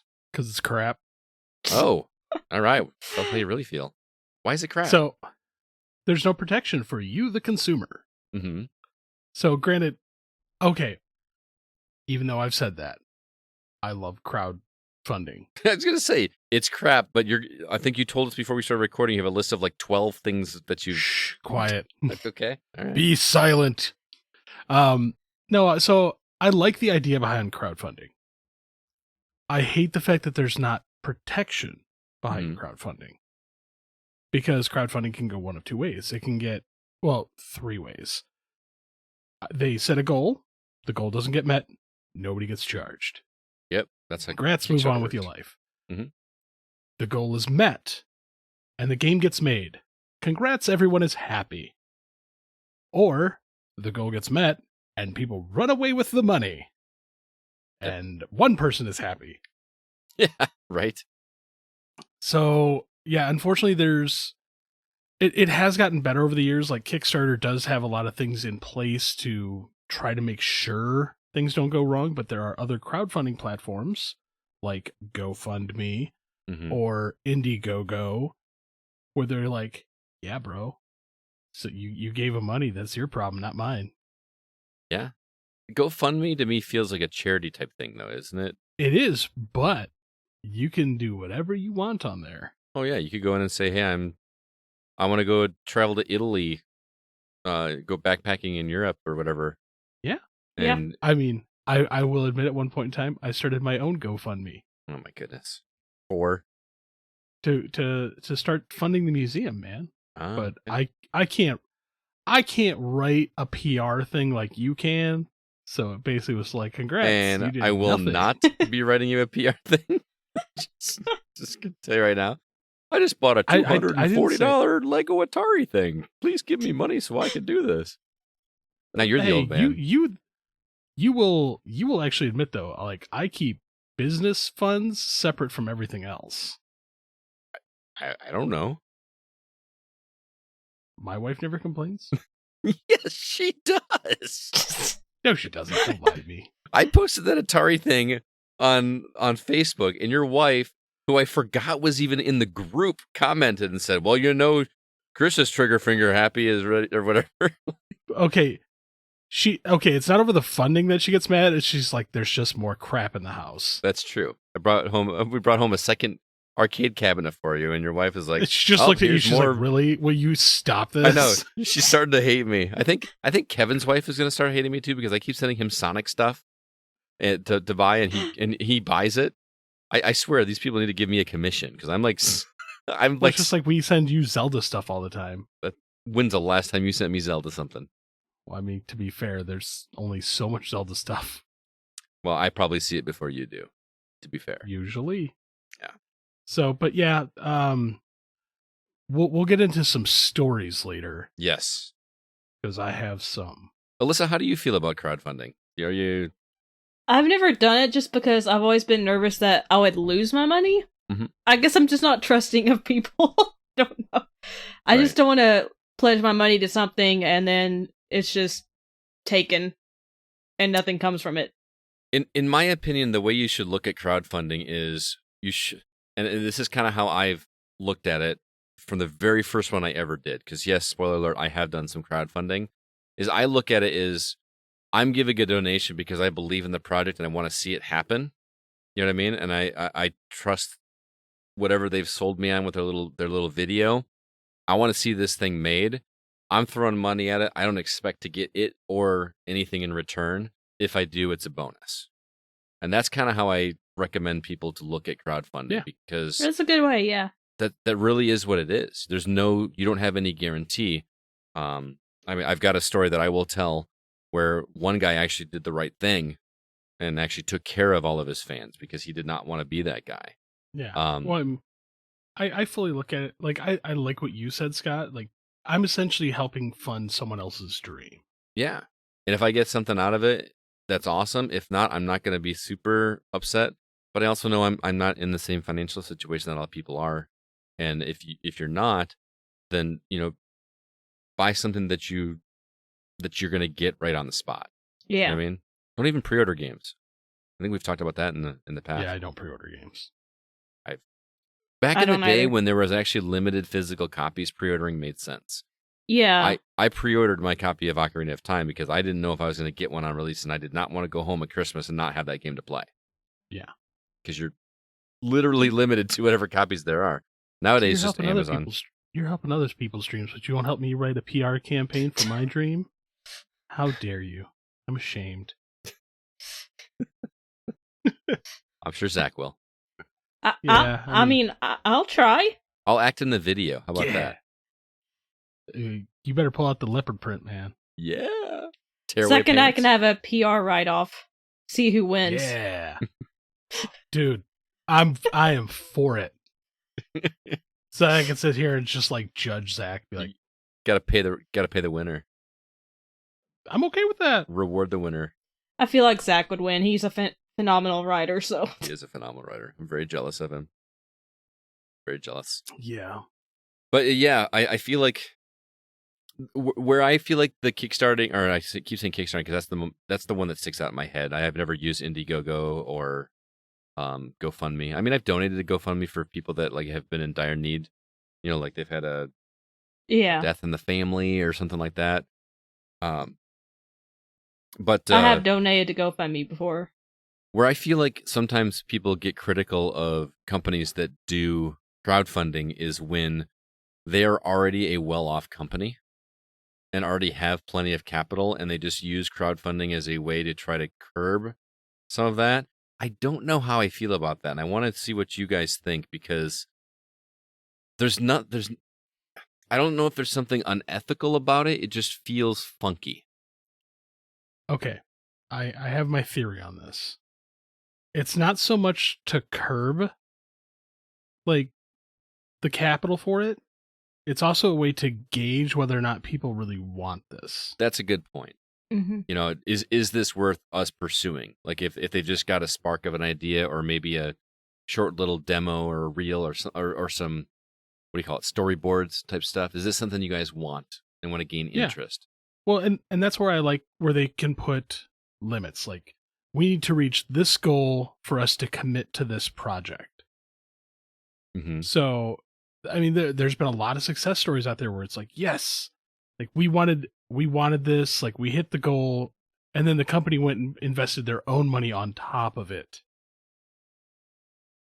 And I don't know, I don't see the books, obviously, but I feel like there was one in the past where we're like, really, you guys are crowdfunding?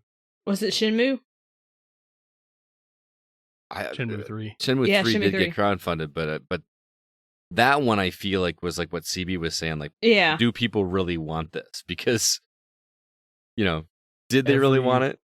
Every Zombicide game ever. Zombicide? What's Zombicide? It's a board game. Oh, see, I don't know. They have 13 iterations, and every single one of them have been crowdfunded entirely. Okay. Are they good? Are they different enough? Dude, it's great. I've never even heard of it. But the first one was like one of the biggest success stories of all times for Kickstarter. Really? Yeah, it was like first day they were like made over $1 million. Wow. And they sold like gangbusters.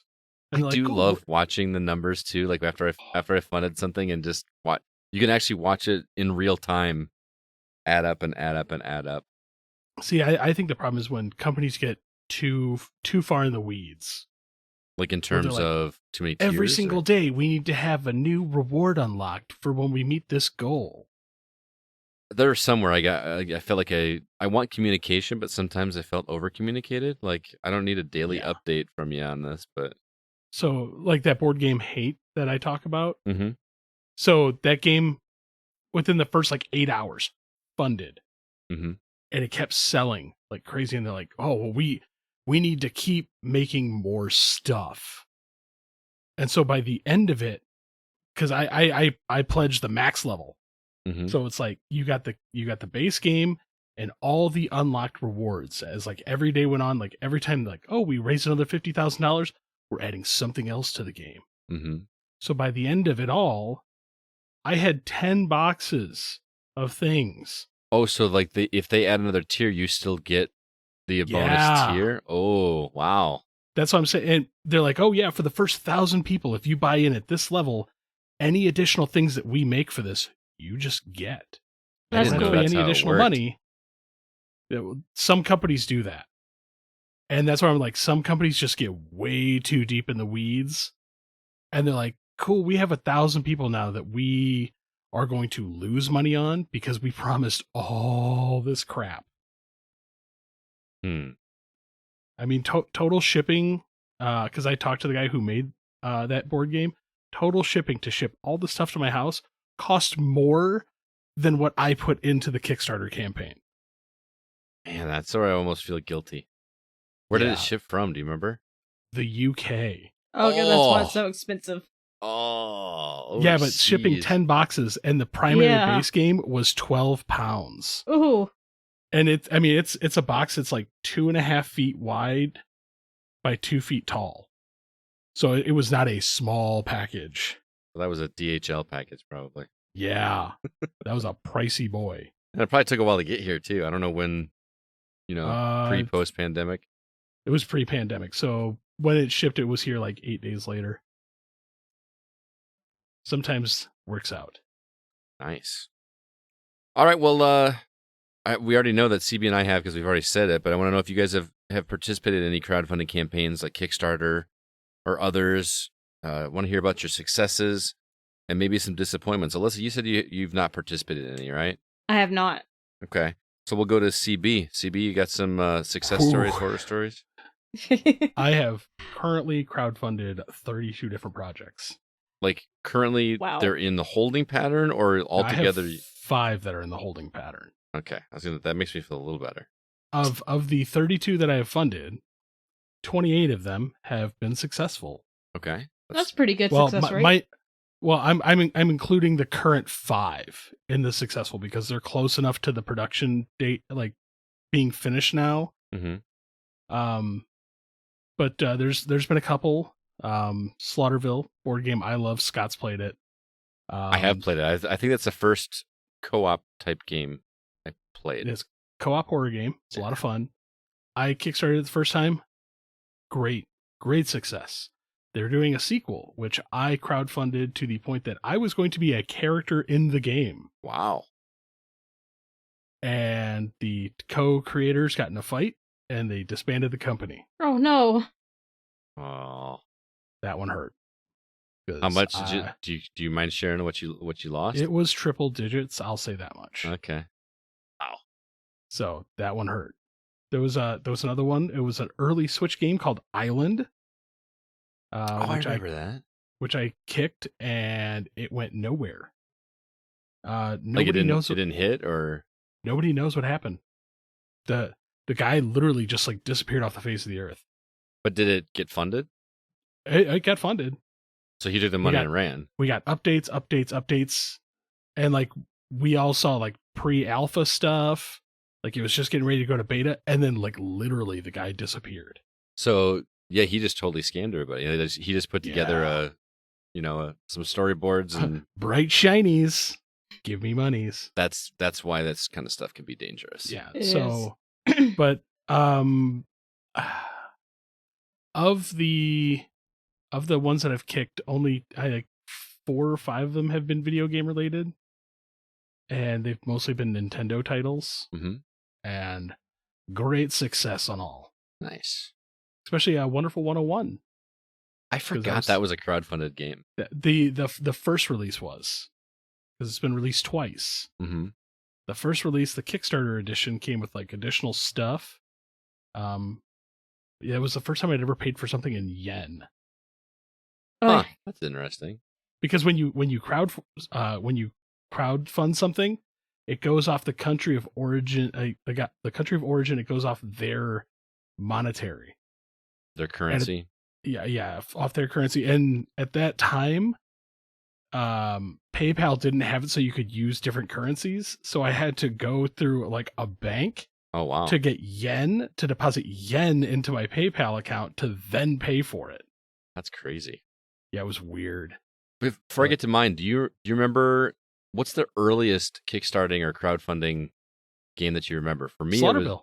That was my very first one. No, I'm talking video games. Oh, the first one I ever did, or the first one that you remember existing.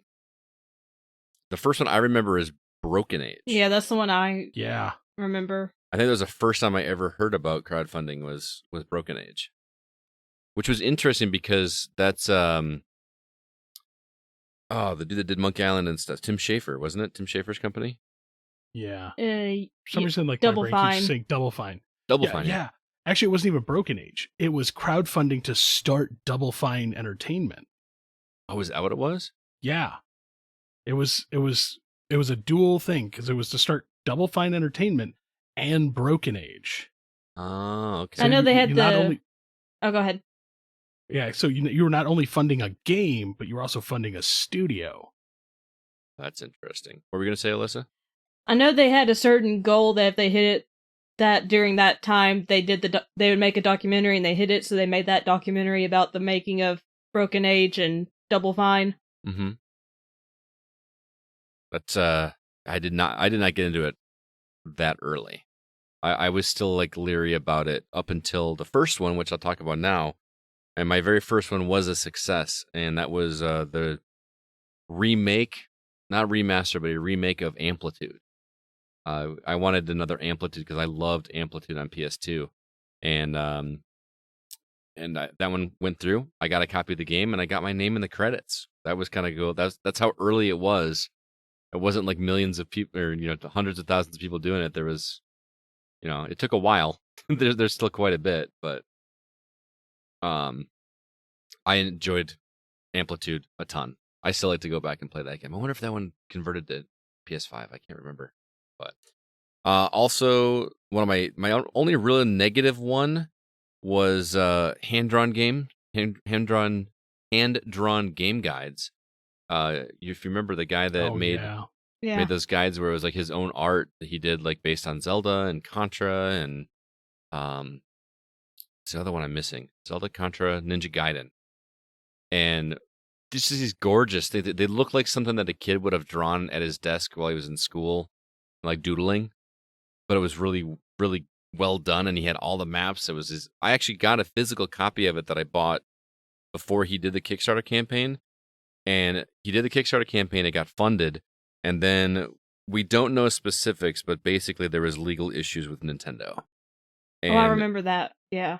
And he actually made good on it. He actually like refunded everybody. Part of me just wanted to be like, dude, just keep it. I wish that had been an option. Like you could get like an email and pick one of these options. I would have been fine. Like, dude, keep my money. I think it was like $25 or something like that. And if it had been an option, I feel like a lot of people would have done it because the dude is the nicest guy. I don't know if you follow him on Twitter. Oh yeah, he's just so genuine and just like he wanted to make it clear he was not trying to scam anybody out of anything, and he had to be careful what he said because of lawyer stuff and everything. So I say that's my only real horror story, and it wasn't even that bad because I didn't lose out on anything, but it was more of a horror story because I felt so terrible for him. I also, that one's not a game, so I'll skip that one. But I did kickstart Bloodstained, Ritual of the Night. Mm-hmm. When I saw that game being developed, I was like, sold. And then I never finished the game. Yeah. But the Switch game that I'm currently doing is a full motion video game. Oh, yeah? Oh, cool. Yeah, it's called Ghosts. And it has a couple celebrities in it. Oh, yeah. Such as? Tori Spelling. Tori Spelling from... Like 90210? Yeah. I almost said Melrose Place because I get this mixed up sometimes. Yeah, like Tori Spelling's in it. Jed Shepard, he made a couple horror movies. One is a Host, which is on. He just Shudder. added. So he just added that a G. one. Yeah. From Host to Ghost. Yeah, I'm hoping because if everything works out the way it's supposed to, my likeness and name will be in the game. Oh man, that'd be really cool. I'll be in a Switch game. Be awesome. That would be pretty cool. Excited. Will you sign my copy? Yes, I will. Sign mine as well. I do have. The physical game will be made by Limited Run Games, by the way. Nice. So I have one more. I have one pending. I kickstarted Sea of Stars, which looks like a Chrono Trigger clone. Not clone, but it like heavily inspired by Chrono Trigger. I actually bought the tier that gave you 2 copies. I actually got one for our producer Nate and one for myself. So I am looking forward to that. Game looks gorgeous. You can't kickstart it anymore. It's long gone, but we actually did a high enough tier that there's something like not statues, but like monuments scattered throughout the game, and they at certain tiers, if you played a high enough tier, you can actually have a monument that will say whatever you want on it, and you can design it. Like give you different like templates and Microphone. pieces. No, I mean, whatever text you want is. I should have clarified. Okay. I think we put on there the GoCast, so like you might be able to see Sweet. the GoCast somewhere in Sea of Stars someday, which I can't wait to see that game come out. Well, let's see what the community said. We're gonna start. Oh, you got more? I'm Before sorry. we do that, can we go over a couple crowdfunding oddities that Okay, I've put Yeah. together for you? for me. Well, Stories. for the Okay, listeners, gotcha. for the peoples. Okay, so do you want good or bad first? Let's start with the good. Yes. I feel like the bad. As much as I like the good stories, the bad stories sometimes are more fun. All right, so we're starting with the bad. No, we're starting with the good. Oh darn. Okay, so Well, you do what you want, man. So these are 5 of the biggest success stories to Okay. come out of crowdfunding. Wasteland 2 All right. raised $2.9 million from 61,000 backers. Isn't there a Wasteland 3 now too? there is. But do the math on that. Say it again. Okay. $2.9 million from 61,000 backers. So how much is that average? What's the math? Quite a bit. I'm not good at math. I accidentally just closed my calculator, so I'm reopening it just for you. Okay, so you said So 2.9 million divided by Mhm. 61,000 comes out to only be $47.54. that's still pretty high. I mean, I guess if you had to get the full game, it would, But if you're buying a game, think about Yeah. it. You're getting a game for Yeah. cheaper. Yeah. Number 2 That's on my true. list. Mhm. Mighty Number 9. that was not a Oh yeah, that was not That a good. is a success. it was That is still a success. it was a financial success. yeah, financial success. I wouldn't say it was But a it is a functional game, sir. true. So Mighty Number 9 comes in at number 4 on my list. $3.8 million raised Wow. from 67,000 backers. Nice. So about the same price range. Okay. Bloodstained Ritual of the Night. That was on that one. $5.5 million. Well, yeah, that off was 64,000 backers. just because it had Iga's name attached to it. I mean, Ayuden Chronicles 100 Heroes. wow, that's number 2. That's number 2. Yeah, I didn't expect that. 4.5 million off of 46,000 backers. Okay. Almost $100 a pop. Wow. Shenmue 3, number 1. $6.3 million off Oh my 69,000 backers. God. $6.3 million. Oh, here's where this is going to get real fun. Mm-hmm. So those are the biggest success stories. All right, let's hear the biggest On a failures. scale of 1 to 10, Mhm. where do you think Shenmue 3 comes? Well, you just In told us the it was number valuate one. no, but in the valuation if you compared it to the failures. I don't understand what you're asking. How do I compare it to a failure if it was the number one so success? so a failure is something that got like funded or not funded, Mhm. but they requested a certain amount and some of them got set amount or more. So Shenmue 3 comes in at 6.3 million Mhm. on a scale of 1 to 6. So I'm all 5 failures. Where do you think Shenmue 3 falls monetarily? I have no idea. I don't know. Just guess. Throw it 3. in 1 4. through 6. 5. 5. That was close. So at $6.3 million, it's number 5. So it's the number one success and it's the number 5 failure? No. If it's above the number 5 failure, but it's below failures 1 through 4. Okay. So number 1 is a lot. Okay. Let's Like go. Let's hear 'em. stupid money. So coming in at number 6, we have the Intellivision Amico. Which technically, Still currently ongoing. However, we have yet to see an actual functioning prototype. and I haven't got a refund. So Yeah. And that was the an company, expensive pre-order, and the by company's trademark is defunct now. So, the way. It's raised in the neighborhood of somewhere of $39 million. Ooh. Well, I mean, you got to remember that was like what 250 or was it 200? I can't remember. It was $199.99. Yeah, I mean, But and that's a still, lot more than a game, but that also seemed really cheap for that for how much hardware you were getting. but for that keep in mind, console. most of us pre-ordered at $100. Did we? Oh Yeah. yeah, but that's what we put down, right? That's what you put down. But they've still somehow raised $39 million. And they still couldn't do it. And they couldn't do it. Yeah. However, at this time, they're still selling physical media for a system that will most likely not exist. That makes me want to go get those. I already did. Did you get all of them? Yes, I did. How many are there? There are 8. At what, like $20 a piece? No, there are more. Oh, It's $149 for 4 of them. oh. Oh. Yeah, that hurts. They'll go up more. That's the thing. More than likely. Okay, next one. Have either of one of you ever heard of the Coleco Chameleon? No. I have. Scott, after we're done, do yourself a favor, go on YouTube and watch the disaster that is the Coleco Chameleon. Okay. There are documentaries on this thing. There are. It was originally slotted for release in 2016. It started on Kickstarter where it raised only $80,000 of its $1.9 million goal. Kickstarter kicked them off. So the reason it only hit $80,000 was midway through, they stopped the Kickstarter because Kickstarter has a policy that if you are making a console, you have to have a functioning prototype to be on Kickstarter. They did not have one. Okay. So luckily, they never got duped on Kickstarter. So that money all However, got returned. They moved over to Indiegogo. Oh, okay.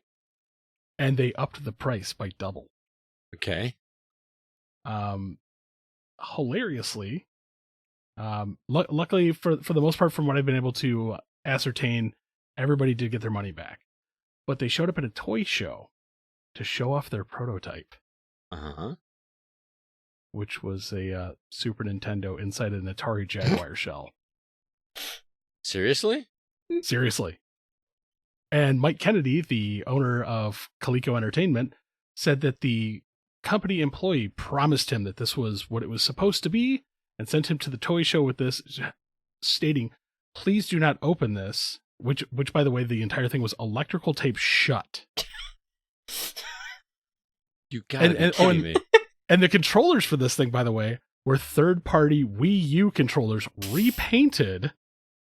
Get out of town. Oh, dude, it gets better. So this was a total better. scam thing? This wasn't even like they were trying to make something? Oh, yeah. It gets better. Okay. So they apologized, came up with this huge story. Somehow people bought it. Some people are like, oh, yeah, sure. He sounded sincere. He's like, you know what? When we make our next prototype, we're going to make the shell see-through. So you can see the internals, everything. Mwah, it'll be perfect. They showed up at the next show. Oh, no, it wasn't the show. They showed up on their Facebook page. They're like, here's our new working prototype. And it was a clear shell. And within 15 minutes, people figured out that this was a DVR capture card slammed inside a clear shell. And they had the same Super Nintendo board sitting underneath it that they were using to play this thing on. So what happened then? Same thing. Oh, somebody else at the company promised me that this was the working prototype. I promise we're going to get this fixed. And they did it again. Get out of town. Dude, you need to watch the documentary on the Coleco Chameleon. It is hilarious. Is it like on YouTube or something? Oh yeah, it's great. It is widely known as one of the biggest scams on Kickstarter ever. I need to see this. Hilarious. So what did they bring the third time? It was basically the same thing. Like they found like another random board and just set it on top, and they're like, "Look, it's the thing." Like we can see the Super Nintendo cord still coming out. Oh my goodness. So yeah, that's number 3. No, that's number 4. Number 3, the Ouya. Yeah. Kickstarted, made Was $9 anybody million. really excited for that though? There was a lot of people that were really Mhm. excited for it because it was supposed to be the next wave of gaming, streaming, cheap games, all for the low price of $99. Mm-hmm. Believe it or not, they actually sold 200,000 units. So there's quite a few out there. Yeah, there's yeah. quite a few out there. Problem was, when people got these and they opened them up, it was essentially a Raspberry Pi. They're like, congrats, you've been duped. Wow. They just put it in a shell. And the best part about it was the system was so lightweight that they specially designed a weight to put in the bottom of the console to make it feel heavier. Wow. Because without the weight, the thing weighed like a whopping 4 ounces. Oh, wow. Oh my goodness. Yeah. Oh, it's a beefy boy.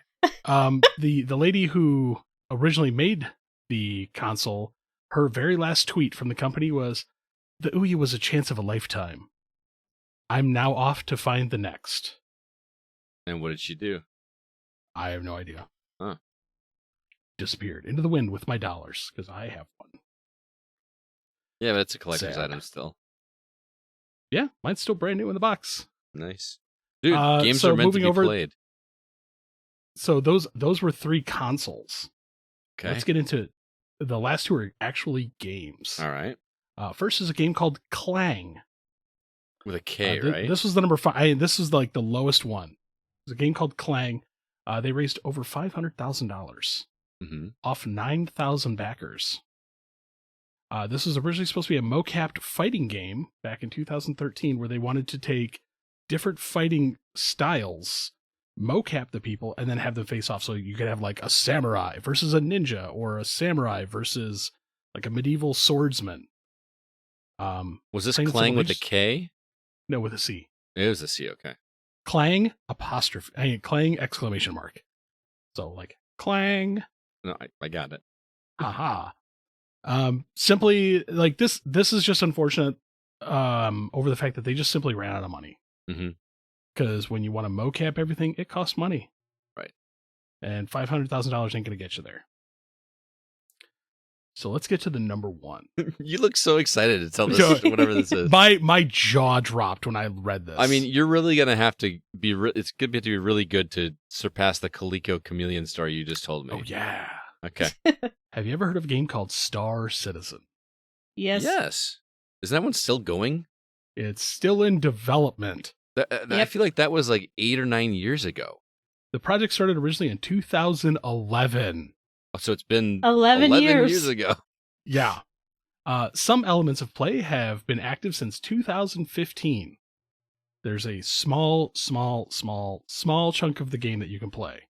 Okay. Essentially, alpha. From 11 years ago. So is this a scam or is this them just not? Ooh, well, we're going to get into this because I believe this is a hardcore scam because people are still paying the money. Wait, it's a subscription-based thing?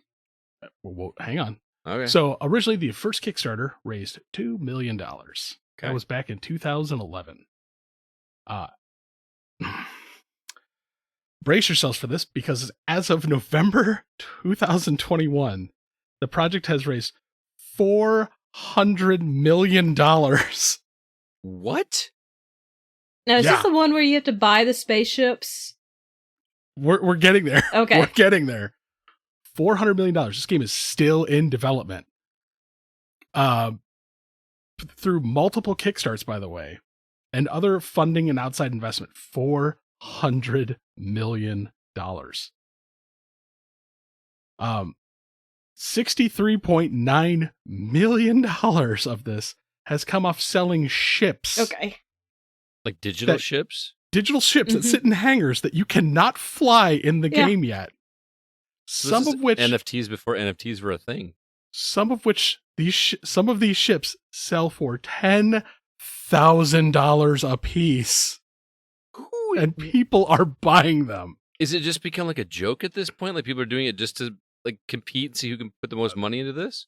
Why you can't fly them? They just sit there and do nothing.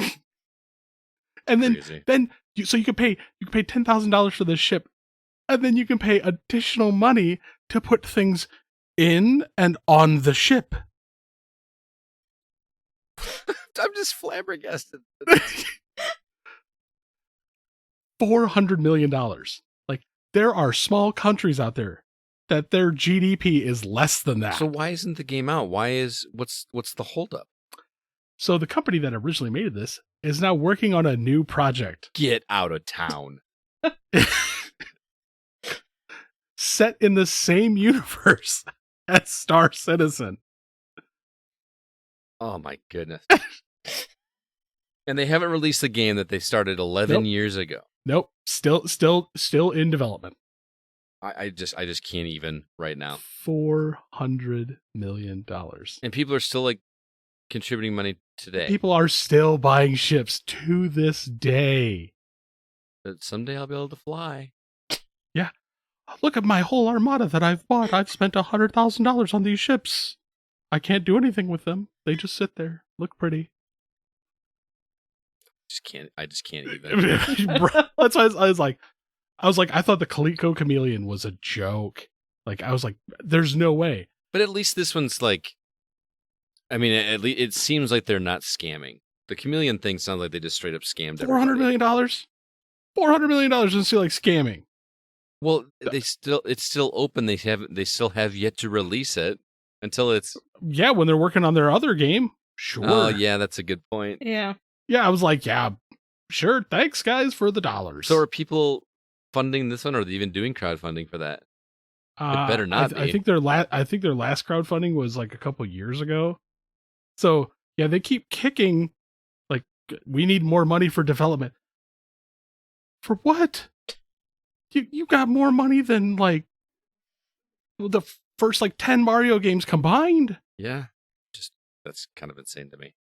Like, the fact that this game is still in development just blows my mind for I sure. know. Well, CB, thanks for doing that research, man. That was really interesting. I didn't even know you were going to do that. Oh yeah, Warner Brother next time. I came prepped because like I love crowdfunding. Oh, just wait till we talk about retro consoles, man. Oh yeah, I'm sure you'll I'm be ready. all. Well, can I go to the community Yeah, now? let's get there. All right, I'm going to start with Aaron Hughes over on Facebook. He says, so we were part of a Kickstarter for a game called Father.io. Cool concept. It's basically a mobile laser tag game that has a laser module attached to your phone. I remember that. I remember seeing a video for that.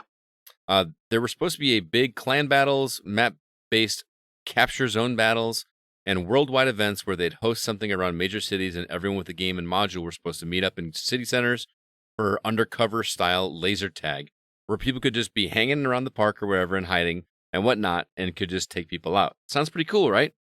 Well, 2+ years later, we finally got notification the modules were shipping. Great! The app was out, and there was some territory capture gameplay to be had, so you could build a base at your house and FOBs around your house, around your town. Cool. Another year goes by, and we finally get the modules. We were super excited to play. Try to get in. We hadn't touched the app for a while at this point. Dead. No one online locally. Money essentially completely wasted as we never used the modules or experienced any combat. We still have our 2 modules around here somewhere. Quite the letdown. Aaron Hughes, if you want to unload them, I'm pretty sure that CB would buy them. Yes, I will gladly add them to my collection. So that's a bummer of a story, man. It is. The funny thing is, it kind of reminds me of the people that made Pokemon Go. Mhm. Niantic. It reminds me of their first game, Ingress. I've not played it. So yeah, you could go and like capture different areas and like quarantine off areas. I played it for a while. It was pretty fun. I kind of got bored with it though, because walking around and like, you playing? Are you playing? Like, you never knew. Well, But I think something like this, like an actual like capture the flag, like because you have a module on your phone, like I think that would be a blast. yeah, it looked really cool. I remember the video. Like, man, that seems really, really fun. I could see phones getting broken very easily, though. Yeah. Oh yeah. Well, especially like depending on how that module attached in, like just snapping a charger port. Yep. Oh, Ooh, that would be rough. Alyssa, why don't you take the next one? the next one is from Sean Coates, who writes, I personally have never backed anything, but I've seen that most games that are developed through crowdfunding tend to overpromise and thus need to scale back features and also the rewards for backers. I'm told it can also hinder development. Mighty Number 9 and Ukulele are some examples that come to mind. Having to make concessions in order to satisfy their goals. If I were going to back something, it would be from the company Retro Fighters, who are known for redesigning classic controllers with modern sensibilities. I somehow seem to always miss out on their initial crowdfunding campaigns, only to hear about their products when they're ready for release. I don't exactly peruse Kickstarter all that much, I guess. Yeah, he makes a good point. I don't really peruse Kickstarter either. The only time I ever hear about it is word of mouth, or a press release. You know what I mean? There's a couple companies that I follow on Twitter that like announce them. Mm-hmm. Sean, you might be interested in this one. There's a company called Retrotainment. They make brand new from the ground up NES games. I've actually played 3 of them. Their new one is coming soon called Full Quiet, which is an impressive feat for what the NES is able to do. Look it up. I don't remember Ukulele being poor. I thought that was a good game, wasn't it? It was good, but they did cut some functions off of the game that they had originally promised. Overpromised, underdelivered. Yep. Gotcha. Mighty Number 9 was. I didn't even finish one level in that game. It was so rough, bad. But it is a functional game. Like, you can actually finish it. Yeah. It's just not fun. It just wasn't fun. Like, and I was so excited for that because it looked like Mega Man X, and I was like, yes, give me more Mega Man X, and that is not what we got at all. I feel like I had alerts set up on Kickstarter for video game stuff, but it was just so much alerts, and it was stuff that I just had no interest in. I finally had to turn it off because I was just bombarded with stuff that I never followed through. I get my weekly email from them, like projects you may be interested in. That I could probably be okay with, but I don't know. Let's see, CB, you're up. Yeah, Bill Gardner. I've never invested in any. There's been a few I've wanted to, but the risk of losing money and getting nothing always deterred me away from actually doing it. Believe it or not, Bill, like sometimes you just got to take the gamble because it does pay off. Like I said, it can pay off. Yeah, it can pay off. Just make sure you do your due diligence in looking into the companies that are doing it. Mm-hmm. Just because, like I said, I've backed 32 personally, and only like what 5 have failed. Now, and those were how many did you lose money on? None. Oh, so you've not lost any? No, wait, no, I lost money on the one. Yeah. And that one sucked, but for the most part, I got the money back. Mm-hmm. So as long as you do your due diligence, because there are companies out there, they try to kickstart stuff all the time, mm-hmm. and if it does fund, but they can't secure additional capital, they will refund. Yeah, but that's what hand-drawn game guides did for me. Yeah, I mean they're not, they don't have to necessarily, but most of them they're good guy Greg. Yeah, there's no contract. I want people that are interested in doing that to understand that there is no contract when you crowdfund. You are literally giving a donation, and they promise to do something for you, but a promise is not a contract. So they're not obligated legally to fulfill that promise. It's more or less a handshake. Yep. And that's it. Over on Discord, Tim Thane says, I've backed a movie once, Super Troopers 2, and the Screen X for the Xbox Series S, and was very happy with the results, but I've never backed a game. There was a game I wanted to called Hazelnut Bastille, which is a Zelda clone, but by the time I was interested, it was already fully backed and no longer taking new backers. That was years ago, though, at this point, and this game still hasn't come out, so I guess I'm glad I didn't. I will say, Tim, these sometimes take a while. Amplitude was about 3 years by the time that game came out. Full Quiet is coming up on year 4. Yeah. But so that's because of COVID, and it's only 2 guys making it. Right. So, I mean, that's also a factor right now, too. But although apparently it's not a factor, according to listening to you guys last week. Sometimes. In the beginning, it was. You actually met the guys who made Full Quiet. Oh, that's right. Yeah. Midwest Gaming Classic. I do remember because they gave me those Famicom games. Mm-hmm. I remember that. All right, Alyssa, you're up. Thomas Bex writes, I have backed several games in the recent past. Mostly, I've been very happy about them. Yes, it takes a lot of time for the dev to finish the game, but so far it has been absolutely worth it. The only sort of negative experience I had was when a game I backed came out, and for some reason, us backers got the Steam key 2 days after the game was available on Steam. Oh, it sucks. Switch users had to wait even longer. That should never happen, of course, and it left me with a bit of a sour taste. Other than that, I have always received what I backed eventually. How crappy is that? Yeah, that sucks to get your key 2 days after it launches on Steam. Yeah, like you funded it. It happens. It does happen. Yeah, that's. Oh, and Thomas, I already talked to him, but Thomas is a huge adventure game guy. He's a big fan, and he talked me into. Well, not talked me into. I told him I said I was thinking about buying it, and he like, you should buy it. The Lucas Arts point and click adventure collection. One of them was on sale on I think it was GOG or something. Day of the Tentacle and no. It's the 2 Indiana Jones games, like Fate of Atlantis and The Last Crusade, and then Loom and The Dig. It was all 4 games for $3, and it works on Mac. So I was like, I'm gonna nice. do that. So I might be talking about that next week. I've always wanted to play The Dig. I was so intrigued by that game when I was a kid, and it will not look nearly as impressive now, but as a kid, it was cool. So, all right, CB. Mark Zmansky. I've only crowdfunded horror movies and tarot card gift set as a gift for my daughter. I've been more inclined to crowdfund a board game than a video game after hearing stories of misery from others. Not saying never, though. It would always depend on the prizes at each contribution level. I'm still surprised that Hate gave you like all of those board games. You have I 10 know. of those? No. There's the base board game, and then there's like 8 expansions, and then there's like 2 bonus things on top of that. There was another one I did, World of Smog. I bought in at $80 and received all 6 expansions plus 2 Kickstarter exclusive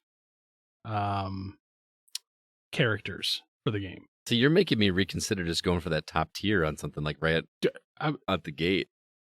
Sometimes, dude, it pays off. I'm telling you. Yeah.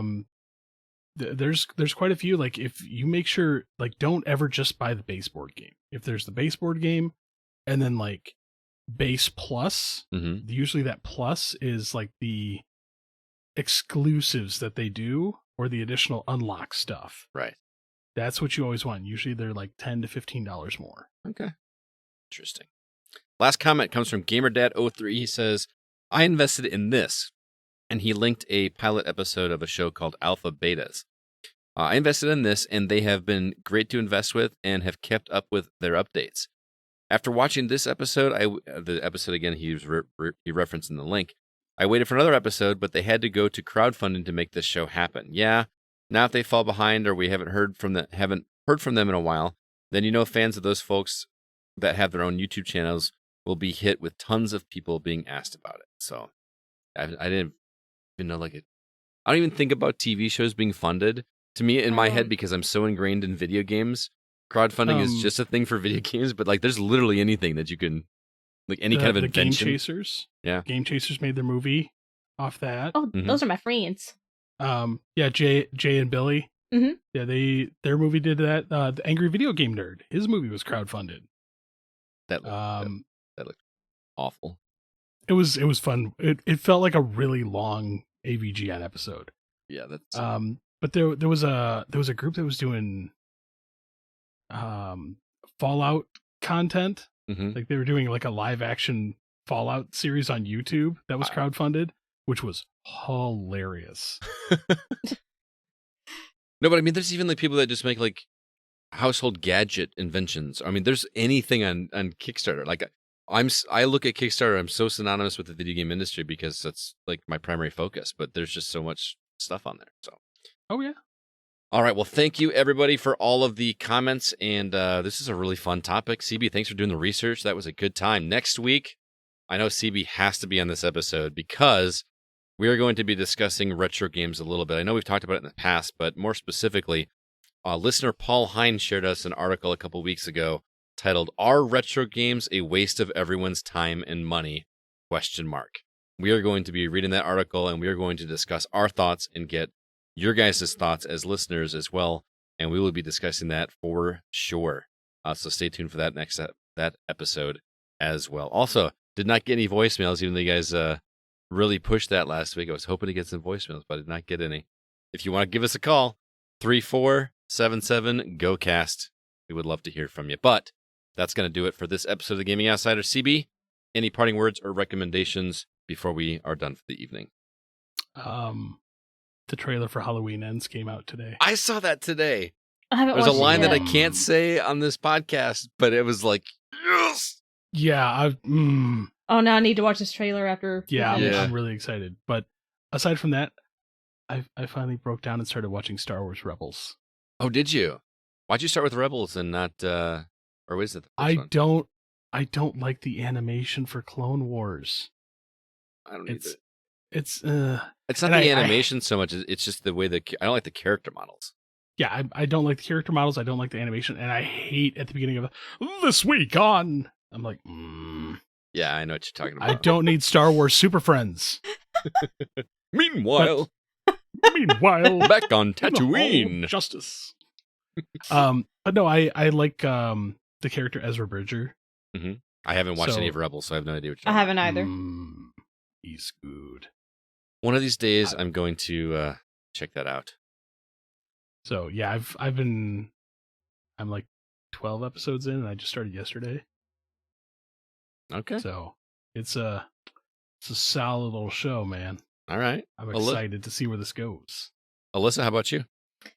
I watched an anime movie a couple nights ago, and it really didn't get a lot of attention. It was only in theaters for, I think, 3 days, and then it's just now available digitally or to purchase physically. But it's called Pompo the Cinephile, and it's all about making movies. It's a movie about making movies, and the story follows this guy named Gene. He wants to be a director, and then he comes across this.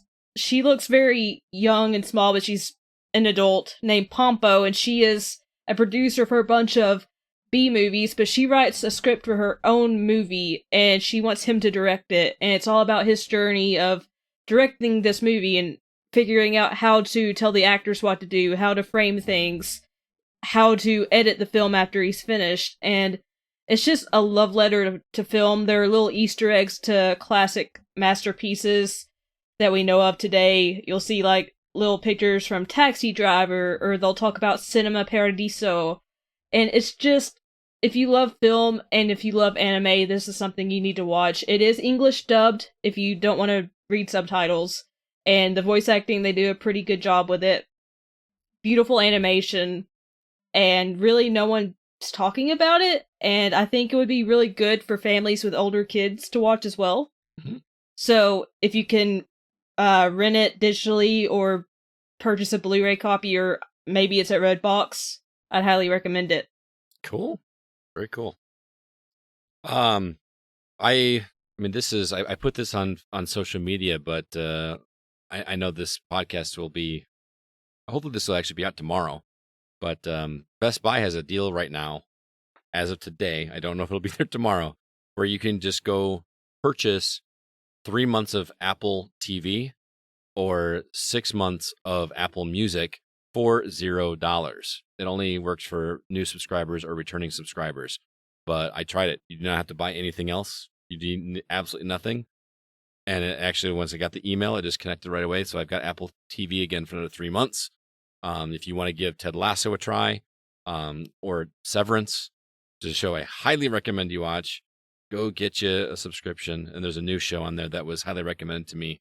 I don't remember the name of it, but it's something to do with, it's an alternate universe where Russia got to the moon before us. Is it For All Mankind? Might be. I've heard, my buddy said that I have to watch it. So, and he and I had very similar tastes. So, but yeah, get on that deal if you can quickly, because for free to watch Severance alone or Ted Lasso alone, but to get to watch both of those shows, I'd seriously just do it. So, highly recommend it.